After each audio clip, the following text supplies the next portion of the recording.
আসসালামু আলাইকুম রহমতুল্লাহ। চলো শিখি প্ল্যাটফর্ম থেকে তোমাদের জন্য যে ফ্রি রেজিস্টার কোর্সটা লঞ্চ করা হয়েছিল, সেখানে ইসলামের ইতিহাস ও সংস্কৃতিতে আমি আদনান সাইদ মাহাদি, তোমাদের মাহাদি ভাইয়া চলে এসেছি। অনেক গুরুত্বপূর্ণ একটি অধ্যায় নিয়ে ক্লাস নিব আজকে। সেটা কি অধ্যায়? সেই অধ্যায়টা হচ্ছে প্রথম পত্রের তোমাদের যেই অধ্যায়টা সবচেয়ে কঠিন মনে হয় সেটা হচ্ছে কি উমাইয়া খিলাফত। তোমাদের প্রথম অধ্যায়, দ্বিতীয় অধ্যায়, তৃতীয় অধ্যায় বুঝতে অনেকটা সহজ হয়, কিন্তু যখনই তোমরা চতুর্থ অধ্যায়ে যাও তখন তোমরা বলো যে ভাইয়া এই অধ্যায়টা আমাদের জন্য অনেক কঠিন মনে হয়।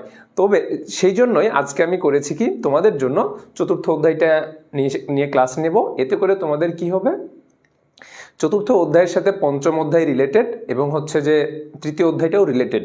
তো যেহেতু তোমরা তৃতীয় অধ্যায়টা একটু বুঝতে তোমাদের জন্য সুবিধা হয়, এই কারণে আমি তৃতীয় অধ্যায় না নিয়ে সরাসরি চতুর্থ অধ্যায়ে চলে গিয়েছি। আজকে তোমাদেরকে তৃতীয় অধ্যায়ের সাথে চতুর্থ অধ্যায়ের সম্পর্ক এবং পঞ্চম অধ্যায়ের সম্পর্ক রিলেট করে তোমাদের আজকে এক ক্লাসেই উমাইয়া খিলাফতটা ইনশাআল্লাহ খুব ভালোভাবে শেষ করে দিব।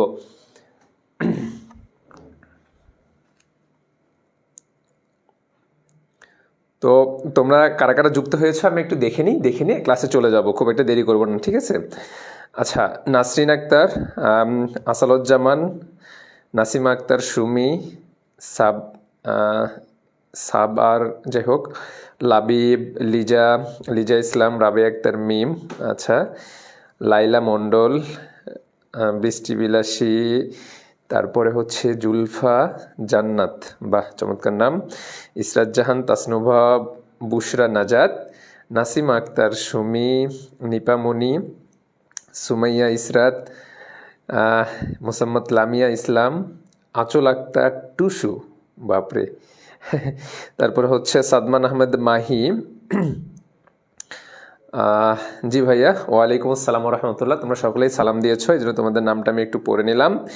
আরও সালাম দিয়েছে রাবিয়া আক্তার মিম, তাসনিম সালিহা, জান্নাতুল মাওয়া জান্নাত, আকলিমা আক্তার, মুক্তা চৌধুরী, আলিফ মিয়া, আচ্ছা, প্রীতি, অনেকে সালাম দিয়েছো, ধন্যবাদ ভাইয়া।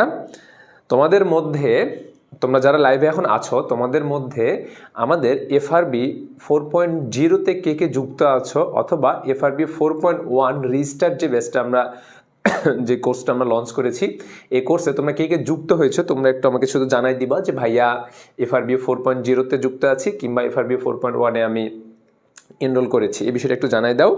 তারপরে আমরা ইনশাআল্লাহ ক্লাসে চলে যাব, ঠিক আছে? আচ্ছা, জি, তোমরা অনেকে জিজ্ঞেস করেছো ভাইয়া কেমন আছেন।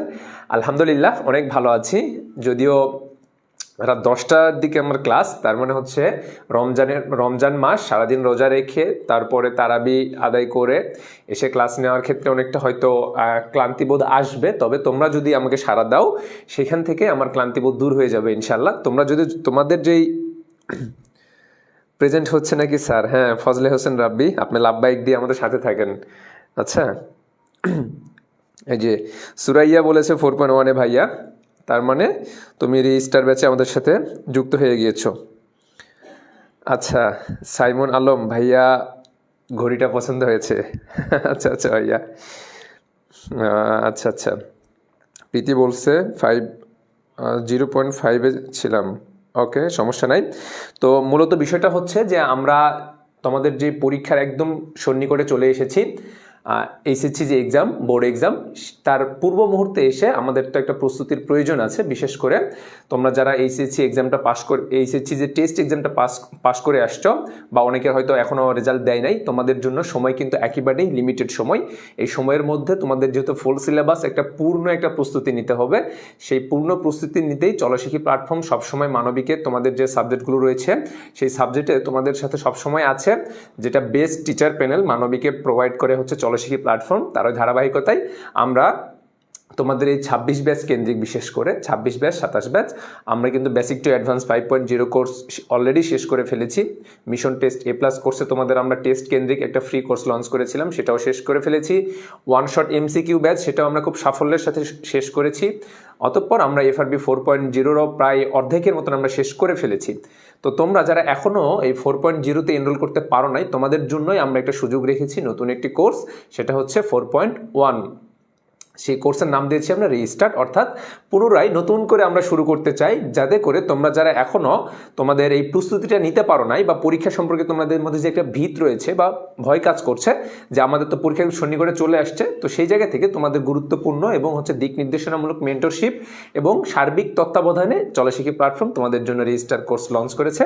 তোমরা অবশ্যই আমাদের এই কোর্সটাকে, যাদের সমস্যা আছে, আমি বলবো না সবাইকে ভর্তি হতে বলবো না, যাদের ইচ্ছা শক্তি আছে এবং পরীক্ষায় ভালো করার আকাঙ্ক্ষা আছে, শুধুমাত্র তাদেরকেই বলবো তোমরা আমাদের FRB 4.1 রেজিস্টার কোর্সে এনরোল করে ফেলো। ইনশাল্লাহ ক্লাসে, এই যে আজকে যেমন ফ্রি ক্লাস নিতেছি, এটা সামান্য একটা ক্লাস হবে, এই ক্লাসের মধ্যে তোমাদের সাথে বিস্তারিত কথা বলতে পারবো না, কিন্তু যখনই তোমরা পেইড ব্যাচে ভর্তি হয়ে যাবে তখন আমরা এটা ধারাবাহিকভাবে শেষ করতে পারবো। যেমন আজকে আমি চতুর্থ অধ্যায় ক্লাস নিচ্ছি, আমি কিন্তু দ্বিতীয় অধ্যায় তৃতীয় অধ্যায় তোমাদের সাথে ক্লাসটা নিতে পারতেছি না, ঠিক আছে, যেহেতু আমাদের একটা লিমিটেড সময়।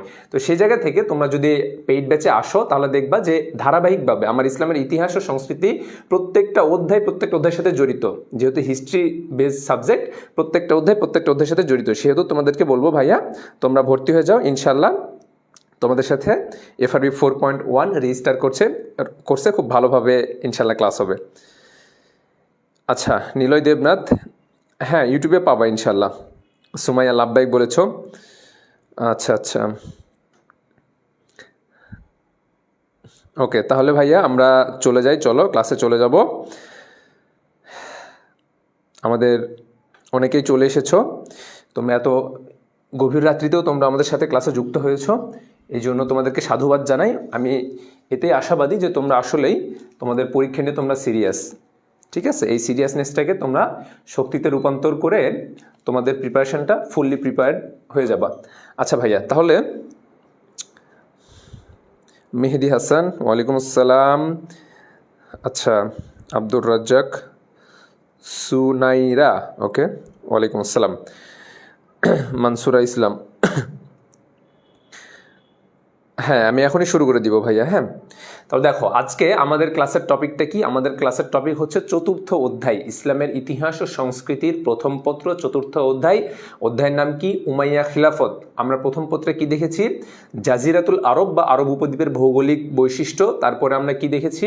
সভ্যতা কেন্দ্রিক মিশরীয় সভ্যতা, সুমেরীয় সভ্যতা, তারপরে হচ্ছে যে আমাদের ব্যাবিলনীয় সভ্যতা থেকে শুরু করে আমাদের যে রোমান সভ্যতা, গ্রিক সভ্যতা, এগুলো আমরা দেখেছি, হিব্রু সভ্যতা। তৎপরবর্তীতে আমরা দেখেছি আইয়ামে জাহিলিয়া সম্পর্কে। দ্বিতীয় অধ্যায়ে আমরা দেখেছি হযরত মুহাম্মদ সাল্লাল্লাহু আলাইহি সাল্লামের জন্ম, বেড়ে ওঠা, মাক্কি জীবন, মাদানী জীবন, মদিনা রাষ্ট্র প্রতিষ্ঠা। তৃতীয় অধ্যায়ে আমাদের কি রয়েছে? তৃতীয় অধ্যায়ে রয়েছে খোলাফায়ে রাশেদা, আবু বকর, ওমর, ওসমান, আলী রাদিয়াল্লাহু তাআলা আনহু সম্পর্কে। তারপরেই চতুর্থ অধ্যায় যেটা, সেটাই হচ্ছে কি? উমাইয়া খিলাফত। তাহলে চলো ভাইয়া আমরা উমাইয়া খিলাফতের শুরুতেই একটু জেনে নিই যে উমাইয়া খিলাফতটা কোথা থেকে আসলো। মূলত রাসূলুল্লাহ সাল্লাল্লাহু আলাইহি ওয়াসাল্লাম মৃত্যুবরণ করলেন। মৃত্যুবরণ করার পরে খোলাফায়ে রাশেদার যে চারজন বিশিষ্ট সাহাবী রয়েছেন, তারা কি ইসলামের দায়িত্বটা গ্রহণ করলেন, ইসলামী আমিরাত বা ইসলামী রাষ্ট্রের শাসক হিসেবে দায়িত্বটা গ্রহণ করলেন। দায়িত্ব গ্রহণ করার পরে চতুর্থ খলিফা হযরত আলী রাদিয়াল্লাহু তাআলা আনহুর সময়ে আমরা দেখতে পাই যে রাসূল সাল্লাল্লাহু আলাইহি ওয়াসাল্লামের যেই বংশধারা, সেখানে আমরা কি দেখতে পাই? দুইটা ধারা দেখতে পাই। আমরা যে প্রথমে দেখেছি ফিহর কুরাইশ, হ্যাঁ, যার অপর নাম কুরাইশ। তার পরবর্তীতে সময়ে এসে রাসূল সাল্লাল্লাহু আলাইহি ওয়াসাল্লামের যে পূর্বপুরুষ, সেখান থেকে দুইটা ধারা ভাগ হয়ে যায়, একটা হচ্ছে উমাইয়া আর একটা হচ্ছে হাশেমি বংশ। সেই হাশেমি বংশ থেকে আমরা দেখতে পাই রাসূলুল্লাহ সাল্লাল্লাহু আলাইহি ওয়াসাল্লাম দাদা আব্দুল মুত্তালিব, সেখান থেকে আব্দুল্লাহ, সেখান থেকে রাসূলুল্লাহ সাল্লাল্লাহু আলাইহি ওয়াসাল্লাম, হ্যাঁ, মুহাম্মদ সাল্লাল্লাহু আলাইহি ওয়াসাল্লাম। তাহলে আমরা দেখতেছি যে রাসূল সাল্লাল্লাহু আলাইহি ওয়াসাল্লামের যে পূর্বপুরুষ অর্থাৎ কুরাইশ বংশের দুইটা পার্ট, একটা হচ্ছে উমাইয়া আর একটা হচ্ছে হাশেমি। তো সেখান থেকে আমরা দেখতে পাই যে যে খোলাফা রাশেদের যে তৃতীয় নম্বর খলিফা, তিনি কে ছিলেন? ওসমান ইবনু আফফান রাদিয়াল্লাহু তাআলা আনহু, যিনি ছিলেন উমাইয়া খিলাফত, উমাইয়া বংশোদ্ভূত, ঠিক আছে।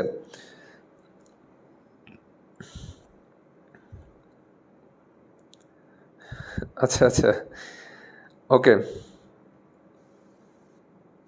তো ভাইয়া যে জিনিসটা বলতেছিলাম যে হ্যাঁ, তোমরা অনেকে চলে আসছো, যে জিনিসটা বলতেছিলাম যে উমাইয়া এবং আব্বাসি। তো আমরা দেখি যে আমরা দ্বিতীয় অধ্যায় যেটা আমরা দেখেছি, রাসূলুল্লাহ সাল্লাল্লাহু আলাইহি ওয়াসাল্লামের জন্মে রাসূল সাল্লাম যখন মদিনা রাষ্ট্র প্রতিষ্ঠা করলেন, তখন প্রথম যে যুদ্ধটা হয় বদর যুদ্ধ, তারপর উহুদ যুদ্ধ। উহুদ যুদ্ধে আমরা যেটা দেখতে পাই যে আবু সুফিয়ানকে দেখতে পারি এবং তার স্ত্রী যে হিন্দা, সেই আবু সুফিয়ান এবং হিন্দার ছেলেই হচ্ছেন মুয়াবিয়া রাদিয়াল্লাহু তাআলা আনহু, যারা হচ্ছে মক্কা বিজয়ের পরে সপরিবারে ইসলাম গ্রহণ করে। ঠিক আছে, এই মুয়াবিয়া রাদিয়াল্লাহু তাআলা আনহু। তারপর রাসূলুল্লাহ সাল্লাল্লাহু আলাইহি সাল্লাম তার কাতেবে ওহী লেখক যিনি যায়েদ ইবনে সাবিত রাদিয়াল্লাহু তাআলা আনহু, তার সাথে সাথেই যে টিমটা গঠন করেন সেখানে মুয়াবিয়া রাদিয়াল্লাহু তাআলা আনহু ছিলেন অন্যতম। আমি কিন্তু তোমার সাথে রিলেট করার চেষ্টা করতেছি, তোমাদের অধ্যায়টা সহজ করার চেষ্টা করতেছি। ঠিক আছে, আচ্ছা ভাইয়া ফার্স্ট চ্যাপ্টার করাবেন না? ভাইয়া ফার্স্ট চ্যাপ্টার বলতে, যেহেতু এটা আমাদের ফ্রি কোর্স, আমরা চাচ্ছি যে তোমাদের প্রথম পত্রের সবচেয়ে গুরুত্বপূর্ণ কোনগুলো অধ্যায় এবং কোন টপিকস থেকে তোমাদের কোশ্চেন বাদ যাবে না, সিকিউ এমসিকিউ, সবচাইতে বেশি যে অধ্যায় থেকে কোশ্চেন আসে বা যেই টপিক থেকে আসার চেষ্টা করে সেটাই আমরা এখানে তোমাদেরকে সলভ করায় দিব। যেহেতু আমাদের একটা লিমিটেড ক্লাস থাকে এখানে, হ্যাঁ, যে মাত্র 2 থেকে 3টা ক্লাস পাবা তোমরা ফ্রি ক্লাস যেহেতু, তো সেহেতু আমরা তো পুরো অধ্যায় চাইলেই পুরো পত্র শেষ করতে পারবো না। সেই জন্য আমি তোমাদের যেটা কঠিন মনে হয় উমাইয়া, এর পরবর্তীতে আমি আব্বাসী খিলাফতের একটা ক্লাস পাবো ইনশাল্লাহ, তো এর মাধ্যমে আমাকে শেষ করতে হবে যেহেতু লিমিটেড। তোমরা যখন পেইড ব্যাচে আসবা, FRB 4.1 যেটা রেজিস্টার কোর্স আমাদের, সেখানে তোমরা গিয়ে কিন্তু আমার পুরোপুরি সাবজেক্টটা পেয়ে যাবা। ওকে, তাহলে চতুর্থ অধ্যায় পড়াচ্ছি ভাই আমি। হ্যাঁ, এই যে দেখো, সোহানা আক্তার বলেছে যে ভাইয়ার ক্লাস করে প্রথম পত্র থেকে সহজ লাগে। এটাই আমাদের ভালো লাগা, এটাই আমাদের প্রাপ্তি। ঠিক আছে, তোমরা যখন বলো যে ভাইয়া আপনার ক্লাস করে আমি এই অধ্যায়টা বুঝছি বা আমার পরীক্ষা ভালো হয়েছে, এটাই আমাদের প্রাপ্তি। তো সেই জায়গা থেকেই তোমাদেরকে বলবো যে FRB 4.1-এ তোমরা অবশ্যই যুক্ত হয়ে যাও। হ্যাঁ, তাহলে চলো এখন আমি স্লাইড অনুযায়ী তোমাদেরকে শুরু করে দিই। ঠিক আছে, যাতে করে তোমাদের আর সমস্যাটা না হয়। তাহলে যেটা বলতেছিলাম, চতুর্থ অধ্যায় হযরত মুয়াবিয়া রাদিয়াল্লাহু তাআলা আনহুর কথা বলছিলাম। সেখানে দেখা যায় যে হযরত ওমর ফারুক রাদিয়াল্লাহু তাআলা আনহুর সময়ে আমরা দেখতে পাই যে তিনি প্রশাসনিকভাবে এবং বিভিন্ন অঞ্চল কেন্দ্রিক তিনি প্রশাসনটাকে কি করেন, বিস্তৃত করে দেন। মানে প্রশাসনটাকে তিনি কি করেন, যে অঞ্চল ভেদে সেখানে প্রশাসনিক শাসনকর্তা নিযুক্ত করেন। তারই ধারাবাহিকতায় দেখা যায় যে সিরিয়ার যে দামেস্ক রয়েছে, সেই দামেস্ক শহর কেন্দ্রিক তিনি মুয়াবিয়া রাদিয়াল্লাহু তাআলা আনহুকে সেই দামেস্কের কি করেন, প্রাদেশিক শাসনকর্তা নিযুক্ত করেন। কে? হযরত ওমর ফারুক রাদিয়াল্লাহু তাআলা আনহু। তারপরে ওসমান রাদিয়াল্লাহু তাআলা আনহু যখন খিলাফতে অধিষ্ঠিত হন, সে সময়েও কিন্তু দেখা যায় যে এই সিরিয়া কেন্দ্রিক যে দামেস্ক, সেই দামেস্কের শাসনকর্তা হিসেবে কাকে রাখেন? মুয়াবিয়া রাদিয়াল্লাহু তাআলা আনহুকেই রাখেন। পরবর্তীতে যখন আলী রাদিয়াল্লাহু তাআলা আনহু খিলাফতে আসলেন, আলী রাদিয়াল্লাহু তাআলা আনহু আসার পরে দেখলেন যে খিলাফতে বিভিন্ন ঝামেলা, বিশেষ করে ওসমান রাদিয়াল্লাহু তাআলা আনহু হত্যার যে বিচার, এসব বিচার নিয়ে বিভিন্ন ঝামেলা বা মতবাদের সৃষ্টি হতে থাকে। তখন তিনি দেখতে পান যে ওসমান রাদিয়াল্লাহু তাআলা আনহুর সময়ে যে উমাইয়া যে বংশ, সেই বংশের একটা জিনিস প্রাধান্য দেখতে পান, যে তাদের মধ্যে যে রাষ্ট্রীয় বিভিন্ন গুরুত্বপূর্ণ কাজে উমাইয়া বংশোদ্ভূতদের যে অবস্থান, এর ফলে কি হলো, যে উমাইয়া বংশোদ্ভূত যারা, তারা কিন্তু কিছুটা ডমিনেট করার চেষ্টা করতেছিলেন। ঠিক আছে,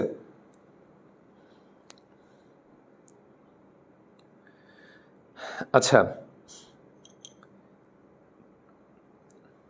ডমিনেট করার চেষ্টা করেন। সেখান থেকে হযরত আলী রাদিয়াল্লাহু তাআলা আনহু কি বললেন, যে উমাইয়া রাদিয়াল্লাহু তাআলা আনহুকে চিঠি পাঠালেন যে আপনি এই গভর্নরের পদ থেকে কি করেন, প্রাদেশিক শাসনকর্তার পদ থেকে আপনাকে প্রত্যাহার করা হলো।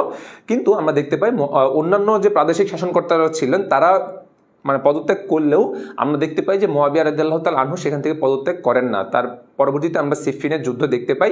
সিফিনের যুদ্ধে আমরা দেখতে পাই যে দুমাতুল জান্দাল নামক একটা, মানে সিফিনের যুদ্ধের যেই মানে একটা যে ফলাফলে আসতে হবে, সেই ফলাফলে আসতে গিয়ে আমরা দেখতে পাই যে দুমাতুল জান্দাল নামক একটা সালিশ গঠন করা হয়, সালিশ বা মীমাংসা বৈঠক করা হয়।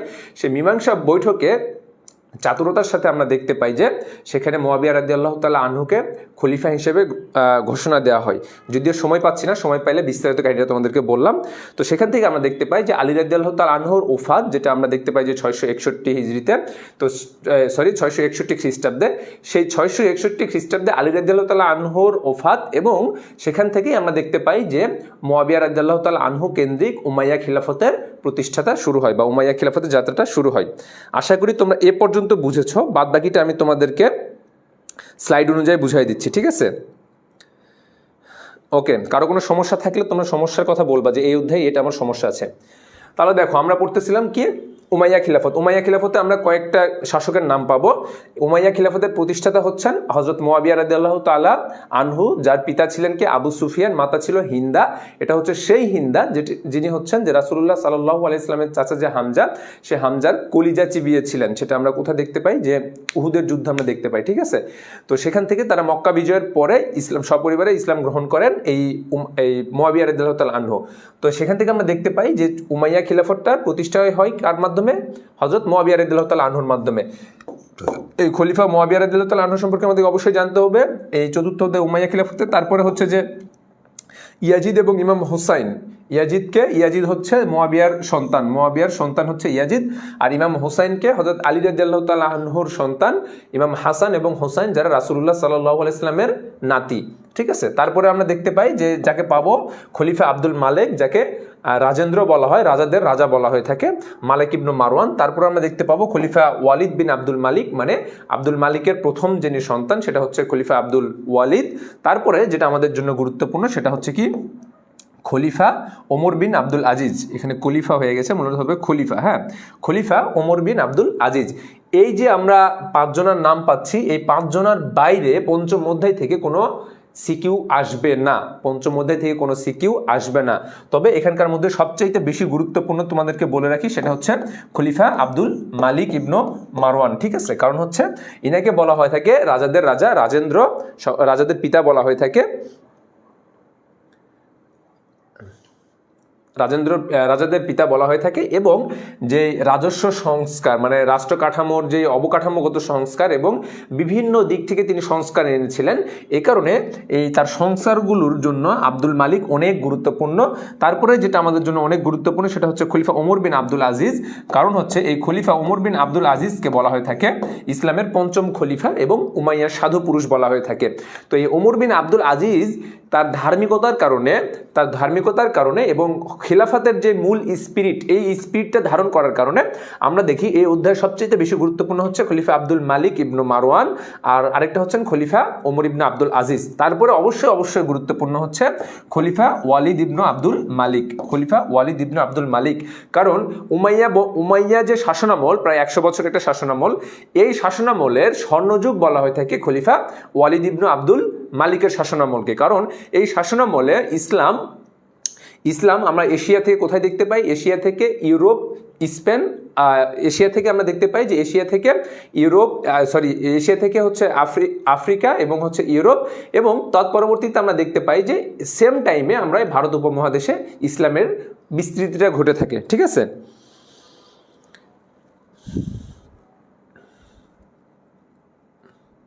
আচ্ছা, আমি তোমরা কি লিখছো আমি জাস্ট একটু দেখে নিই। তোমরা অনেকে আবার পরে বলো যে ভাইয়া আপনি এতক্ষণ কমেন্ট করলাম দেখলেন না, মন খারাপ করো, সেই জায়গা থেকে একটু জাস্ট দেখে নিই। ভাইয়া কোন বোর্ডগুলো বেশি দেখবো? ভাইয়া কোন বোর্ডগুলো ইসলামের ইতিহাসের জন্য বোর্ড দেখা প্রয়োজন না। ইসলামের ইতিহাসের জন্য তোমার হচ্ছে অধ্যায় ভিত্তিক গুরুত্বপূর্ণ সেগুলো দেখতে হবে। আচ্ছা, এটা কি বলেছে যে মানসুরা নাহার, যে আমারও প্রথম পত্র অনেক সহজ লাগে, না পড়লে পাশ করা যায়, কিন্তু দ্বিতীয় বলতে কিছু পারি না। হ্যাঁ, দ্বিতীয়টা তোমাদের কাছে একটু কঠিন মনে হয় ভাইয়া। আমার এখানে কিছুই করার নাই, কারণ আমাদের চলশিক্ষা প্ল্যাটফর্ম থেকে তোমাদের জন্য এটা ফ্রি কোর্স লঞ্চ করা হয়েছে, যাতে করে তোমাদেরকে আমরা একটা জিনিস জাস্ট তোমাদেরকে দেখাই দিতে পারি যে আমাদের ক্লাসগুলো কেমন হয়ে থাকে। তবে তুমি যদি ফুললি প্রিপারেশন নিতে চাও, তোমাকে অবশ্যই আমাদের FRB 4.1 যেটা রেজিস্টার কোর্স, এই কোর্সে তোমাদেরকে অবশ্যই এনরোল করতে হবে, নতুবা এখানে আমাদের কাছে কিছুই করার থাকবে না। হ্যাঁ, তো সেখানে তোমরা ভর্তি হয়ে যাও ইনশাআল্লাহ। তোমাদের দ্বিতীয় পত্র প্রথম পত্র কোনোটাই, ভাইয়া যেহেতু আছে তোমাদের সাথে, তোমাদের কোনোটাই সমস্যা হবে না ইনশাআল্লাহ। এই দেখো, আমাদের এগুলোই ভালো লাগে কাজ করে। তোমরা একটু কমেন্টগুলো দেখো, যারা এখনও রেজিস্টার কোর্সে যারা এনরোল করো নাই, তোমরা শুধু জাস্ট কমেন্টগুলো দেখো। এই যে আমাদের রাবে আক্তার মিম কি বলেছে যে আপনাদের ক্লাস করে টেস্ট এক্সামে ফার্স্ট হয়েছি আলহামদুলিল্লাহ। দেখছো, এগুলোই আমাদের ভালোবাসা, এগুলোই আমাদের পাওয়ার, ঠিক আছে। আচ্ছা চলো, তাহলে আমি কি বললাম, চতুর্থ অধ্যায় থেকে সবচাইতে বেশি গুরুত্বপূর্ণ হচ্ছে খলিফা আব্দুল মালিক ইবনু মারওয়ান, ঠিক আছে, খলিফা আব্দুল মালিক। তারপরে যে এগুলো যেগুলো রয়েছে বিশেষ করে খলিফা মুয়াবিয়া, কারণ এই খলিফা মুয়াবিয়াও গুরুত্বপূর্ণ।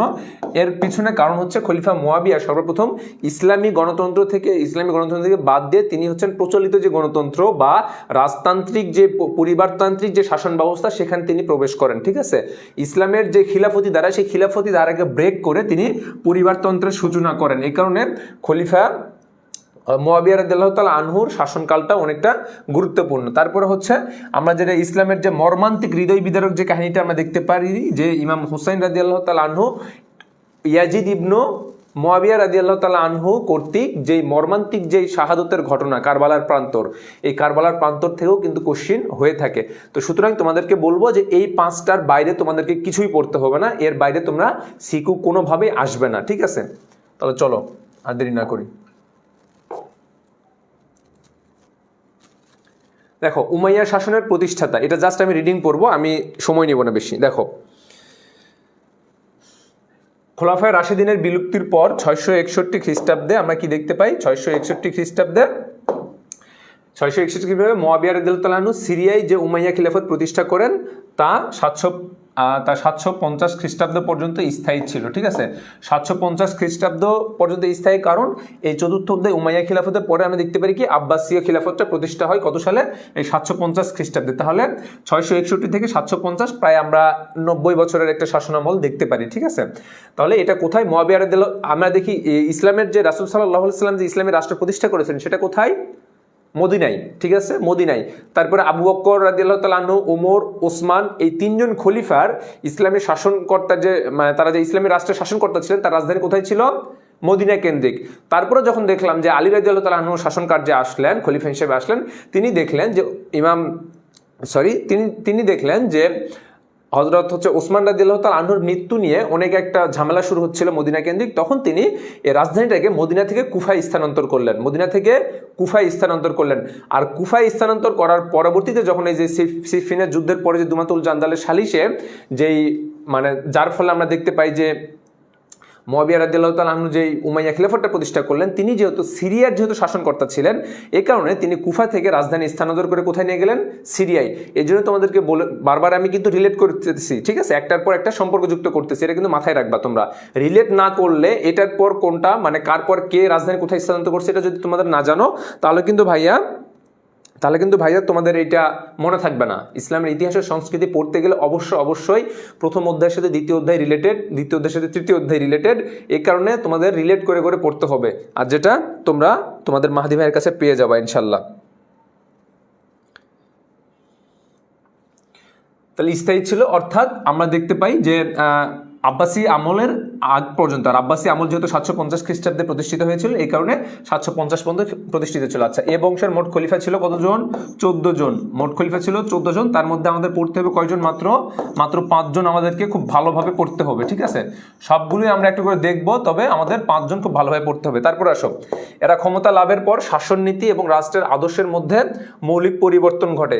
শাসননীতি এবং রাষ্ট্রের, শাসননীতি কেন এবং রাষ্ট্রের আদর্শের কেন? কারণ হচ্ছে কি শাসননীতিটা ছিল ইসলামী সুরা ভিত্তিক, মজলিসের সুরা ভিত্তিক ছিল খোলাফায়ে রাশেদায়, কিন্তু উমাইয়া খিলাফতে এসে ইসলামী রাজতন্ত্র শুরু হয়ে গিয়েছিল। শাসক যেটা বলবে সেটাই হইতো, কিন্তু আগে ছিল মজলিসের সুরা বা পরামর্শ ভিত্তিক, সেটা আমরা এই উমাইয়া খিলাফতে পাই না। আর আদর্শের মধ্যে চেঞ্জ হয়, কারণ কি আদর্শটা কেন চেঞ্জ হয়?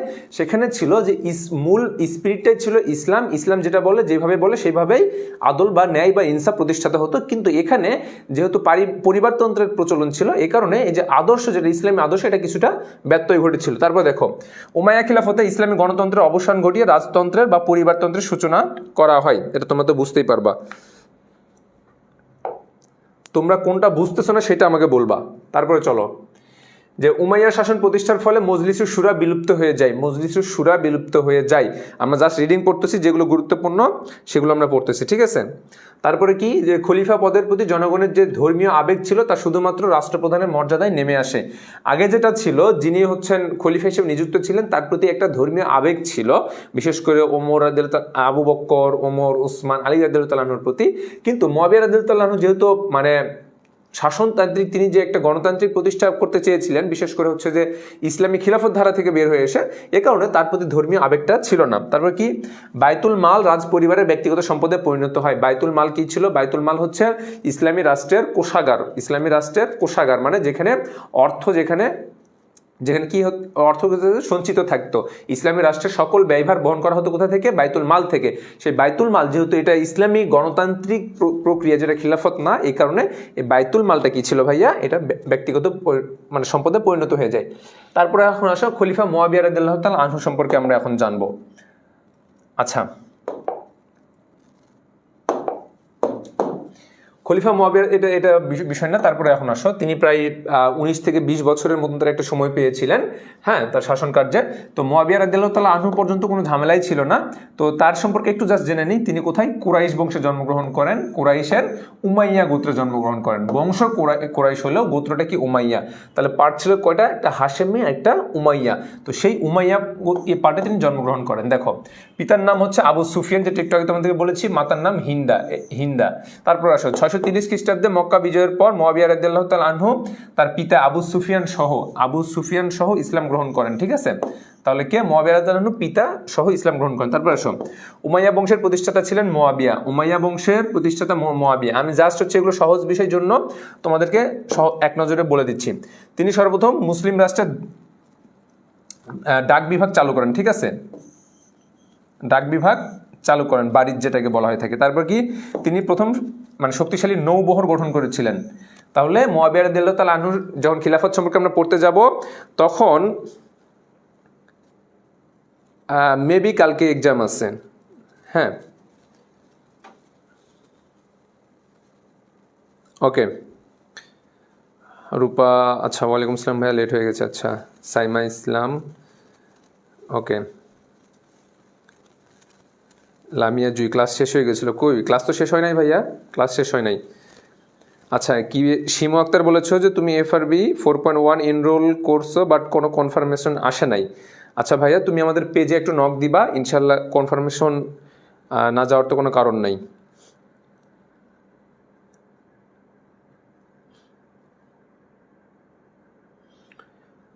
আচ্ছা, এটা কি বলছে? 602 হবে না 606 হবে?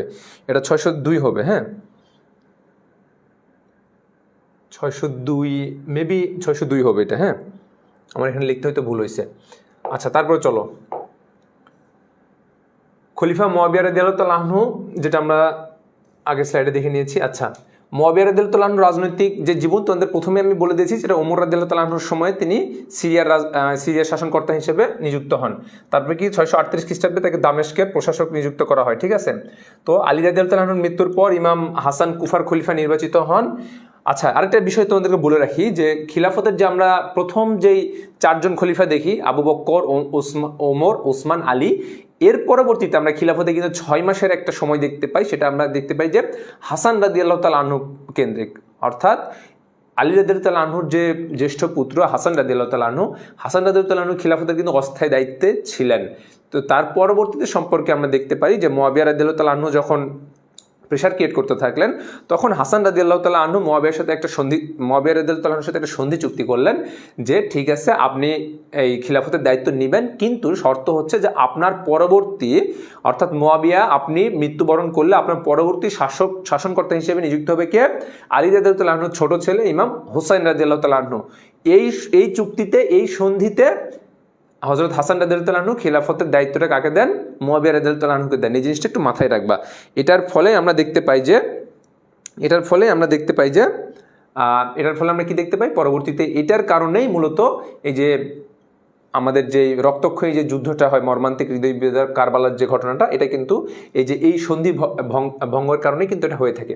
আচ্ছা, তাহলে এখান থেকে আমাদের আর কি দেখার বিষয় আছে? এখান থেকে আমাদের আরো দেখার বিষয়টা হচ্ছে কি, যে দামেস্কের প্রশাসক হিসেবে নিযুক্ত করা হয়, ওকে। আলী রাদিয়াল্লাহু তাআলার মৃত্যুর পর ইমাম হাসান কুফার খলিফা নির্বাচিত হন। ঠিক আছে, কুফা বলতে তৎকালীন ইসলামী যেই রাজধানী কোথায় ছিল? ইসলামী রাষ্ট্রের কুফায়, আলী রাদিয়াল্লাহু আনহু মদিনা থেকে রাজধানী কোথায়, কুফায় স্থানান্তর করেছিলেন। তারপর দেখা যায় যে মুআবিয়া রাদিয়াল্লাহু আনহু কৌশলে ইমাম হাসানকে সরিয়ে 661 খ্রিস্টাব্দে সমগ্র মুসলিম রাষ্ট্রের খলিফা নিযুক্ত হন। ঠিক আছে, তারপর কি উমাইয়া খলিফা মুআবিয়া রাদিয়াল্লাহু আনহু কুফা থেকে রাজধানী দামেস্কে স্থানান্তর করেন। তাহলে এই প্রথমত হচ্ছে যে মদিনা কেন্দ্রিক ছিল, হ্যাঁ মদিনা কেন্দ্রিক ছিল কি ইসলামী রাষ্ট্রের রাজধানী মদিনা কেন্দ্রিক ছিল, এটা আলী রাদিয়াল্লাহু আনহু পর্যন্ত ছিল। আলী রাদিয়াল্লাহু আনহু কোথায় নিয়ে গেলেন, আলী রাদিয়াল্লাহু আনহু কোথায়, কুফায় রাজধানী স্থানান্তর করলেন, কুফায়, ভালো করে বুঝবা। তার পরবর্তীতে আমরা দেখতে পাই যে মুআবিয়া যেটা উমাইয়া রাজবংশ প্রতিষ্ঠা করলেন, তিনি কোথায় নিয়ে গেলেন, দামেস্কে। ঠিক আছে, সিরিয়ার দামেস্কের রাজধানী স্থানান্তর করলেন। ঠিক আছে, সিরিয়ার দামেস্কের রাজধানী স্থানান্তর করলেন। পরবর্তীতে আমরা আবার যখন ইয়েতে যাব, আব্বাসী খিলাফত দেখব, তখন কিন্তু রাজধানী কোথায় চলে যায়, বাগদাদ কেন্দ্রিক। ঠিক আছে, আব্বাসী খিলাফতের রাজধানী কোথায়, বাগদাদ হয় কিন্তু, হ্যাঁ বাগদাদ। ঠিক আছে, রিলেট করে পড়বা, নচেত কিন্তু মনে থাকবে না। হ্যাঁ, খোলাফায়ে রাশিদিনের যুগের যে মজলিসি শুরা, সেটাকে বিলুপ্ত করা হয়ে থাকে। ওকে, আর ঠিক আছে, তারপরে চলো রাজ্য বিস্তার। এই রাজ্য বিস্তারটা তোমরা জাস্ট হচ্ছে তোমরা একটু দেখে নিবা, যেহেতু আমাদের লিমিটেড সময়। আমরা আরও যে আমাদের মূল আলোচনাটা হচ্ছে মালিক ইবনে মারওয়ান সম্পর্কে আমরা দেখব। তোমরা জাস্ট হচ্ছে স্লাইডটা একটু দেখে নিবা। এটাতে আহামরি বুঝার তেমন কিছুই নাই। ঠিক আছে, আহামরি বুঝার তেমন কিছুই নাই।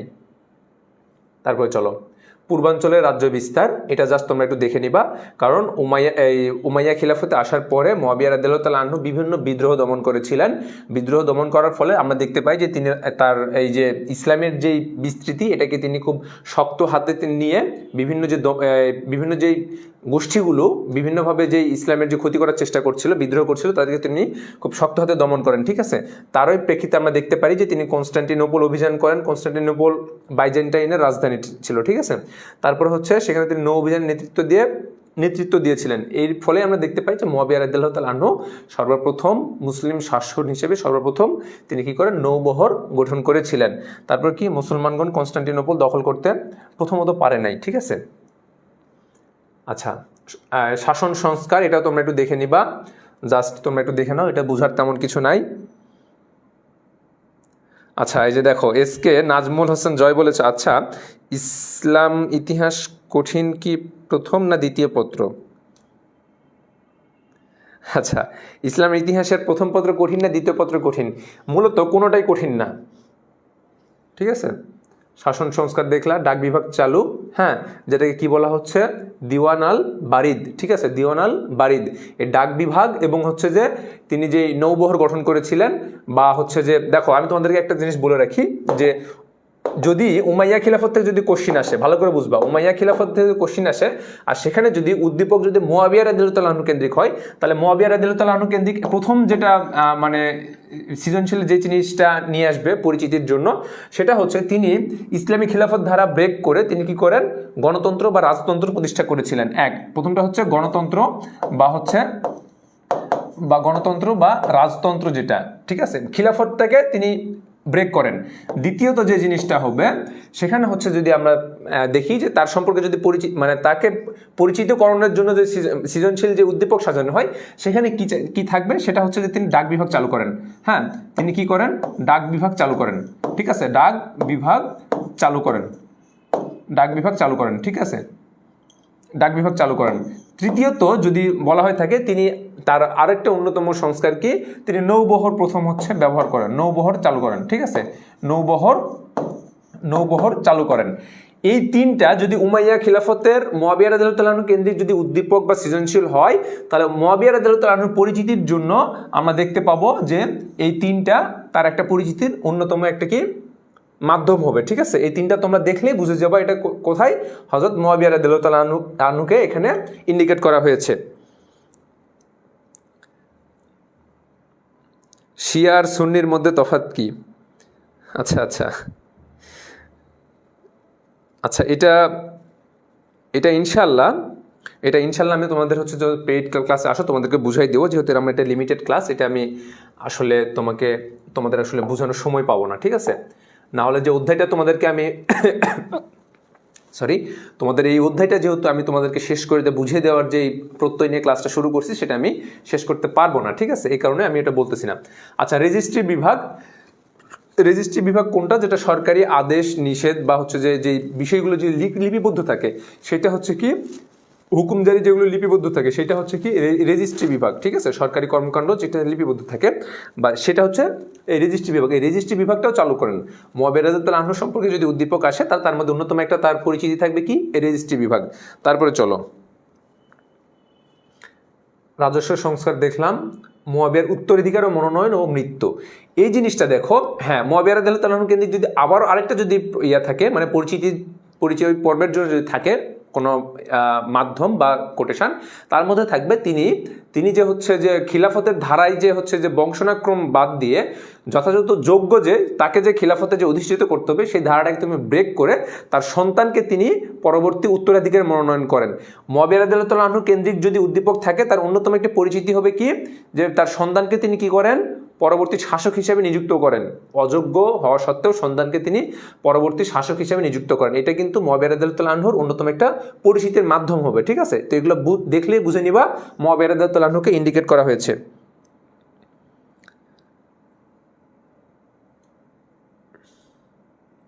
আচ্ছা, এখন একটা বিষয় বলি, তোমাদের একজন সহপাঠী একটু আগে যে প্রশ্নটা করছে এটা তোমাদেরকে একটু বলে দিই।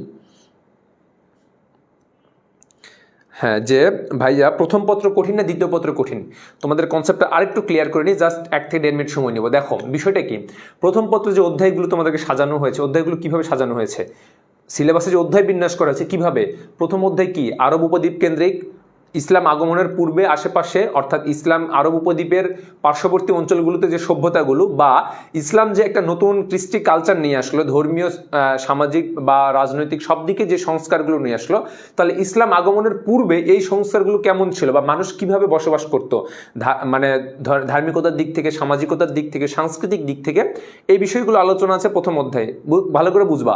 দ্বিতীয় অধ্যায় কি আলোচনা, রাসূলুল্লাহ সাল্লাল্লাহু আলাইহি ওয়াসাল্লাম জন্মগ্রহণ করলেন, ইসলামের নবুয়ত প্রাপ্ত হলেন, ইসলামের দাওয়াত শুরু করলেন, মদিনায় গেলেন, মদিনায় ইসলামের রাষ্ট্র প্রতিষ্ঠা করলেন, তারপরে হচ্ছে কি কুরাইশদের সাথে বিশেষ করে হচ্ছে বিধর্মীদের সাথে যুদ্ধ বিগ্রহ সংগঠিত হলো, সেখানে তিনি মক্কা বিজয়ের ফলে তিনি ইসলামকে পরিপূর্ণ জীবন ব্যবস্থা হিসেবে প্রতিষ্ঠা করে তারপরে তিনি ওফাত গ্রহণ করলেন। বুঝেছো? তৃতীয় অধ্যায়টা কি, তৃতীয় অধ্যায়টা হচ্ছে রাসূল সাল্লাল্লাহু আলাইহি ওয়াসাল্লাম ওফাতের পরে ইসলামী যে রাষ্ট্র, এই ইসলামী রাষ্ট্রের দায়িত্বভার কে নিয়েছিল, সাহাবায়ে কেরামের অন্যতম 4 জন খলিফা, তাই না, 4 জন সাহাবী। তো তাহলে আমরা দেখলাম আবু বকর, ওমর, ওসমান, আলী, ওকে ক্লিয়ার। তারপর আমরা চতুর্থ অধ্যায় দেখি, চতুর্থ অধ্যায়ে এসে আমরা দেখতে পেলাম যে আলী রাদিয়াল্লাহু আনহুর মৃত্যুর পরে সেই ইসলামী খিলাফত বা ইসলামী শাসনতন্ত্র কার মাধ্যমে পরিচালিত হলো, মুআবিয়া রাদিয়াল্লাহু আনহুর মাধ্যমে। মুআবিয়া রাদিয়াল্লাহু আনহু যেহেতু মানে বংশানুক্রমিক একটা শাসন ব্যবস্থা শুরু করলেন, খিলাফত ব্যবস্থা, এই জন্য এটাকে বলা হচ্ছে কি উমাইয়া খিলাফত বলা হচ্ছে, ঠিক আছে। এটা আমরা 90 বছরের একটা শাসনকাল দেখতে পারি। তারপরে আমরা পঞ্চম অধ্যায়ে কি দেখতেছি, উমাইয়া রাজবংশকে মূলোৎপাটন করে আমরা দেখতে পারি আব্বাসী রাজবংশের সূচনা হয়ে থাকে, যেটা ইসলামী খিলাফতে অনেক গুরুত্বপূর্ণ, প্রায় 500 বছরের একটা বংশতান্ত্রিক একটা কি শাসন ব্যবস্থা, ওকে। এই উমাইয়া খিলাফতেরই একটা অংশ হচ্ছে খলিফা ওয়ালিদের সময় আমরা দেখতে পারি যে স্পেন আন্দালুসিয়া বিজয় কার মাধ্যমে, মুসলমানদের মাধ্যমে। সেটাই আমরা ষষ্ঠ অধ্যায়ে গিয়ে দেখি যে স্পেনে উমাইয়া খিলাফত, ঠিক আছে, ষষ্ঠ অধ্যায়। সপ্তম অধ্যায় যেটা, সেটা হচ্ছে পঞ্চম অধ্যায়ের মধ্যে আব্বাসী খিলাফতেরই একটা অংশ। সেখান থেকে আমরা দেখতে পাই যে এই আফ্রিকার যে মিশর, এই মিশর কেন্দ্রিক আমরা দেখতে পাই কি দেখতে পাই যে ফাতেমি খিলাফত প্রতিষ্ঠা। সেটাই আমরা দেখব সপ্তম অধ্যায়ে। তাহলে তোমাদের কনসেপ্ট ক্লিয়ার, কার পরে কোনটা এসেছে। তোমাদের কাছে সহজ কঠিন লাগে কখন, যখন তোমরা হুট করে চলে যাও উমাইয়া খিলাফতে, তারপরে উমাইয়া খিলাফত না বুঝতেই হুট করে চলে যাও তোমরা হচ্ছে উত্তর আফ্রিকায় ফাতেমি খিলাফত, তারপরে আসো যে এই দ্বিতীয় অধ্যায় যে রাসূল সাল্লাল্লাহু আলাইহি ওয়াসাল্লামের জন্ম বা বেড়ে ওঠা। এই যে তোমাদের হচ্ছে যে ধারাবাহিকভাবে একটার পর একটা রিলেট করো না, সম্পর্কযুক্ত করো না, এই কারণে তোমাদের জন্য কঠিন মনে হয়। আচ্ছা, দ্বিতীয় পত্র চলো। দ্বিতীয় পত্র আমরা কি দেখতে পাই, আমাদের যে সাবকন্টিনেন্ট ভারত উপমহাদেশে আমাদের জন্ম বা এখানে আমরা যেটা অবস্থান করছি বর্তমানে, তো এই ভারত উপমহাদেশে আমরা ইসলামটা কিভাবে পেলাম, ইসলামটা আমরা যে মুসলমান, আমরা ইসলামটা কিভাবে পেলাম, ইসলাম তো এসেছিল মক্কা মদিনায়, তাই না, মক্কা কেন্দ্রিক, তারপরে তো মদিনা কেন্দ্রিক ইসলামটা প্রতিষ্ঠিত হলো। তাহলে এই ভারতে ইসলামটা কিভাবে আসলো, প্রথম মধ্যে আমরা কি দেখতে পাই, প্রথম মধ্যে দেখতে পাই মোহাম্মদ বিন কাসেম যে 712 খ্রিস্টাব্দে যেটা আমাদের আমরা যেটা প্রথম যেটা দেখতে পাই মোহাম্মদ বিন কাসেম কর্তৃক যেই হচ্ছে যে সিন্ধুর যে দেবল বন্দরে যে প্রথম যে অভিযান, ঠিক আছে না, এই যে দেবল বন্দরে যে অভিযান, এর ফলে আমরা দেখতে পাই মুসলমান কর্তৃক সর্বপ্রথম এই ভারত উপমহাদেশের প্রথম অভিযান হচ্ছে কি মোহাম্মদ বিন কাসেম। তারপর আমরা দেখতে পাই সুলতান মাহমুদ 1000 খ্রিস্টাব্দ। তারপর আমরা দেখতে পাই মোহাম্মদ ঘুরি, ঠিক আছে, প্রথম অধ্যায় শেষ। দ্বিতীয় অধ্যায়ে আমরা দেখতে পাই যে সালতানাত যুগ, ঠিক আছে। এই সালতানাত যুগে আমরা কি দেখতে পাই, কুতুবউদ্দিন আইবেক থেকে শুরু করে সুলতান ইলতুৎমিশ থেকে শুরু করে সুলতানা রাজিয়া, গিয়াসউদ্দিন বলবন, তারপর হচ্ছে আলাউদ্দিন খলজি থেকে শুরু করে সর্বশেষ আমরা দেখতে পাই লোদি বংশ দ্বারা এই বংশটার পতন ঘটে। ওকে, তারপরে কি, তারপরে তৃতীয় অধ্যায়ে আমরা কি দেখতে পারি যে মুঘল সাম্রাজ্য, এই দিল্লি সালতানাতের পতন ঘটে আমরা দেখতে পারি যে সম্রাট বাবর কেন্দ্রিক নতুন একটি রাজবংশ বা নতুন একটি বংশীয় যে শাসন কার্য এই ভারত উপমহাদেশে, এই ভারতে, সেটা কি মুঘল সাম্রাজ্য, ঠিক আছে। এই যে মুঘল সাম্রাজ্যের প্রায় 300 বছরের একটা শাসনকাল দেখলাম, এর মধ্যেই আমরা দেখতে পারি যে ভারত উপমহাদেশের যে ভৌগোলিক অবস্থান, এখানে আচ্ছা রূপা আক্তার বলছো ভাইয়া FRB 4.0-তে ভর্তি, এমনকি FRB 4.1-এ ভর্তি না, FRB 4.0-তে যারা ভর্তি হতে পারো নাই তাদের জন্য আমরা FRB 4.1 নতুন কোর্স একটা লঞ্চ করেছি, ঠিক আছে। তো 4.0-তে যারা আছো তারা 4.1-এ ভর্তি হওয়ার প্রয়োজন নাই, ঠিক আছে। আচ্ছা, যেটা আমরা দেখতেছিলাম যে তৃতীয় অধ্যায়ে আমরা দেখতে পাই মুঘল সাম্রাজ্য, এই মুঘল সাম্রাজ্যের মধ্যেই আমরা দেখতে পারি সম্রাট জাহাঙ্গীরের সময় আমরা দেখতে পারি মূলত যে বহির্বিশ্বের যে বণিক শ্রেণীরা ছিল, ব্যবসায়িক যারা ছিল, তৎকালীন সময় দেখতে পারি যে ব্রিটিশ অর্থাৎ যুক্তরাজ্য কেন্দ্রিক আমরা দেখতে পারি যে ব্রিটিশ কোম্পানি, সেটা কি ইস্ট ইন্ডিয়া কোম্পানি, সর্বপ্রথম এই ভারত উপমহাদেশে ব্যবসার ক্ষেত্রে তারা সর্বপ্রথম কি একটা হচ্ছে অনুমতিপত্র নেয়, ঠিক আছে। সেই অনুমতিপত্র নিয়ে তারা ব্যবসা করার জন্য এখানে আসে। তো ব্যবসা করার সময় আসার পরে তারা যখন দেখলো যে এটা মানে সুজলা সফলা শস্য শ্যামলা এবং অর্থের ভাণ্ডার, ঠিক আছে, তো তখন তারা এটা ধীরে ধীরে এই মানে এই ভারত উপমহাদেশের যে রাজনৈতিক যে পরিমণ্ডল, এই পরিমণ্ডলটাকে তারা নিজের আয়ত্তে আনার চেষ্টা করলো, ঠিক আছে।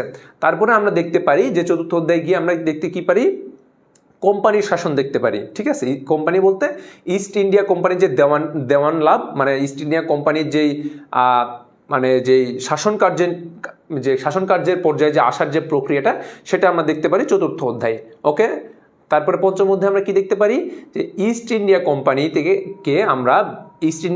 থেকে শুরু করে যেটা হচ্ছে যে ইংরেজরা যে ভারতবর্ষে যে শাসন কার্যের মানে শাসকের পর্যায়ে যেটা পদোন্নতি বা উন্নীত হয়েছিল, তাকে আমরা কিভাবে এই ভারত উপমহাদেশে তাদেরকে আমরা কিভাবে পরাজিত করি বা তাদের থেকে আমরা কিভাবে এই ভারত উপমহাদেশে আমরা স্বাধীন হই, ইংরেজদের বিতাড়িত করে কিভাবে আমরা স্বাধীন হই, সেই জিনিসটা আমরা জানি। ওকে, তারপরে আমরা দেখতে পারি কি পঞ্চম অধ্যায়ে গিয়ে কি দেখি যে দ্বিজাতি তত্ত্বের মাধ্যমে ব্রিটিশদের বিতাড়িত করে আমাদের এখানে প্রথমত দুইটা হচ্ছে কি হয়, রাষ্ট্র গঠিত হয়। একটা হচ্ছে যে হিন্দু ধর্মকেন্দ্রিক সেটা হচ্ছে কি, যেটা হচ্ছে একটা হচ্ছে পাকিস্তান, একটা হচ্ছে হিন্দুস্তান। এই হিন্দুস্তানটা হচ্ছে হিন্দু ধর্মদের কেন্দ্রিক, একটা হচ্ছে মুসলিমদের কেন্দ্রিক যে একটা রাষ্ট্র গঠিত হয়, সেটা হচ্ছে পাকিস্তান। তাহলে আমরা কোন অংশ ছিলাম, আমরা কিন্তু পাকিস্তানের একটা অংশ ছিলাম। সেই পাকিস্তানেরই একটা আমাদের অবস্থান ছিল এই বাংলাদেশ, যেটা তৎকালীন কি ছিল, পূর্ব পাকিস্তান। Concept clear? তাহলে আমরা পঞ্চম অধ্যায়ে কি দেখতেছি, 1947 যে দেশ ভাগ হলো, 1947 থেকে পরবর্তীতে আমরা 52 সালে যে ভাষা আন্দোলন দেখব, তারপরে পরবর্তীতে আমরা একবারে 1970-এর যে নির্বাচন কেন্দ্রিক আমরা কি দেখব, 66-র যেই 6 দফা যে আন্দোলনগুলো দেখি। তার পরবর্তীতে আমরা দেখি যে 1971 সালে যে আমরা যুদ্ধ করে যে স্বাধীন হয়েছি, এর আগের যে আলোচনাগুলো সেগুলো আমরা পঞ্চম অধ্যায়ে পাই। ষষ্ঠ অধ্যায়ে গিয়ে কি পাই, ষষ্ঠ অধ্যায়ে গিয়ে পাই আমরা মুক্তিযুদ্ধ কিভাবে পরিচালিত হয়েছিল, মুক্তিযুদ্ধে কারা নেতৃত্ব দিয়েছিল, মুক্তিযুদ্ধের মাধ্যমে কিভাবে আমরা স্বাধীন হয়েছি, ঠিক আছে। আমরা পাকিস্তানের একটা অঙ্গরাজ্য থেকে কিভাবে আমরা স্বাধীন সার্বভৌম বাংলাদেশে প্রতিষ্ঠিত হয়েছি। তোমাদেরকে আমি এই 2 মিনিটের কিন্তু প্রথম পত্র থেকে একদম দ্বিতীয় পত্রের প্রথম অধ্যায় থেকে দ্বিতীয় পত্রের দ্বিতীয় অধ্যায় পর্যন্ত সম্পর্ক রিলেট করে শেষ করে দিয়েছি। এখন ভাইয়া বলো তোমাদের বুঝতে একটু সুবিধা হয়েছে কিনা যে প্রথম পত্রটা কোথা থেকে শুরু হয়েছে এবং দ্বিতীয় পত্র কোথায় গিয়ে শেষ হয়েছে। বুঝতে পারছো কিনা।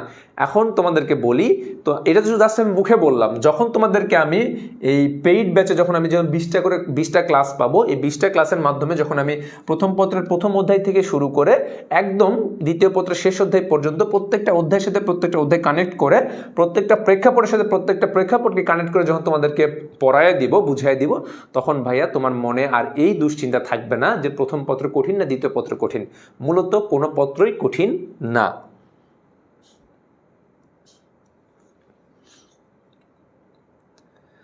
এটা কে বলছে?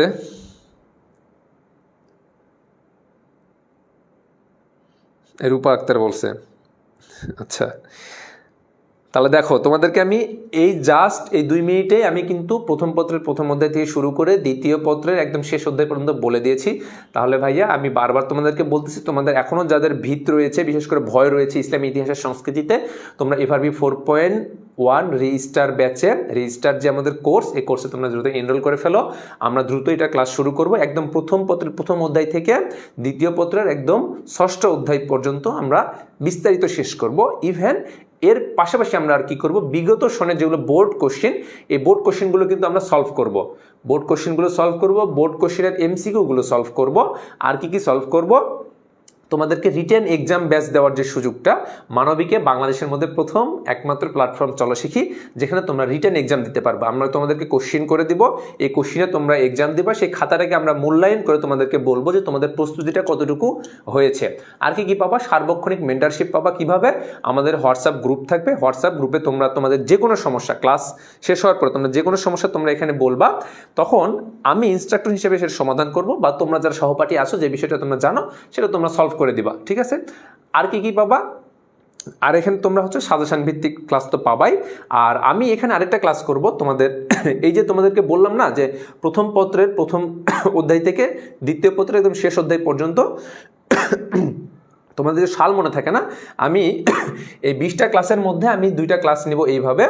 একটা হচ্ছে প্রথম পত্রের প্রথম অধ্যায় থেকে শুরু করে, হ্যাঁ, প্রথম পত্রের প্রথম অধ্যায় থেকে শুরু করে, প্রথম পত্রের যে প্রথম অধ্যায়, হ্যাঁ, এই যে প্রথম পত্রের প্রথম অধ্যায়, যেটা প্রথম অধ্যায় থেকে শুরু করে একদম সপ্তম অধ্যায়, ঠিক আছে, সপ্তম অধ্যায়, এই সপ্তম অধ্যায়ে যে সাল, বিশেষ করে আমরা সালটা শুরু হবে রাসূলুল্লাহ সাল্লাল্লাহু আলাইহি সাল্লামের যে জন্ম, রাসূলুল্লাহ সাল্লাল্লাহু আলাইহি সাল্লামের যে জন্ম, ঠিক আছে, সেই জন্মটা কোথায়?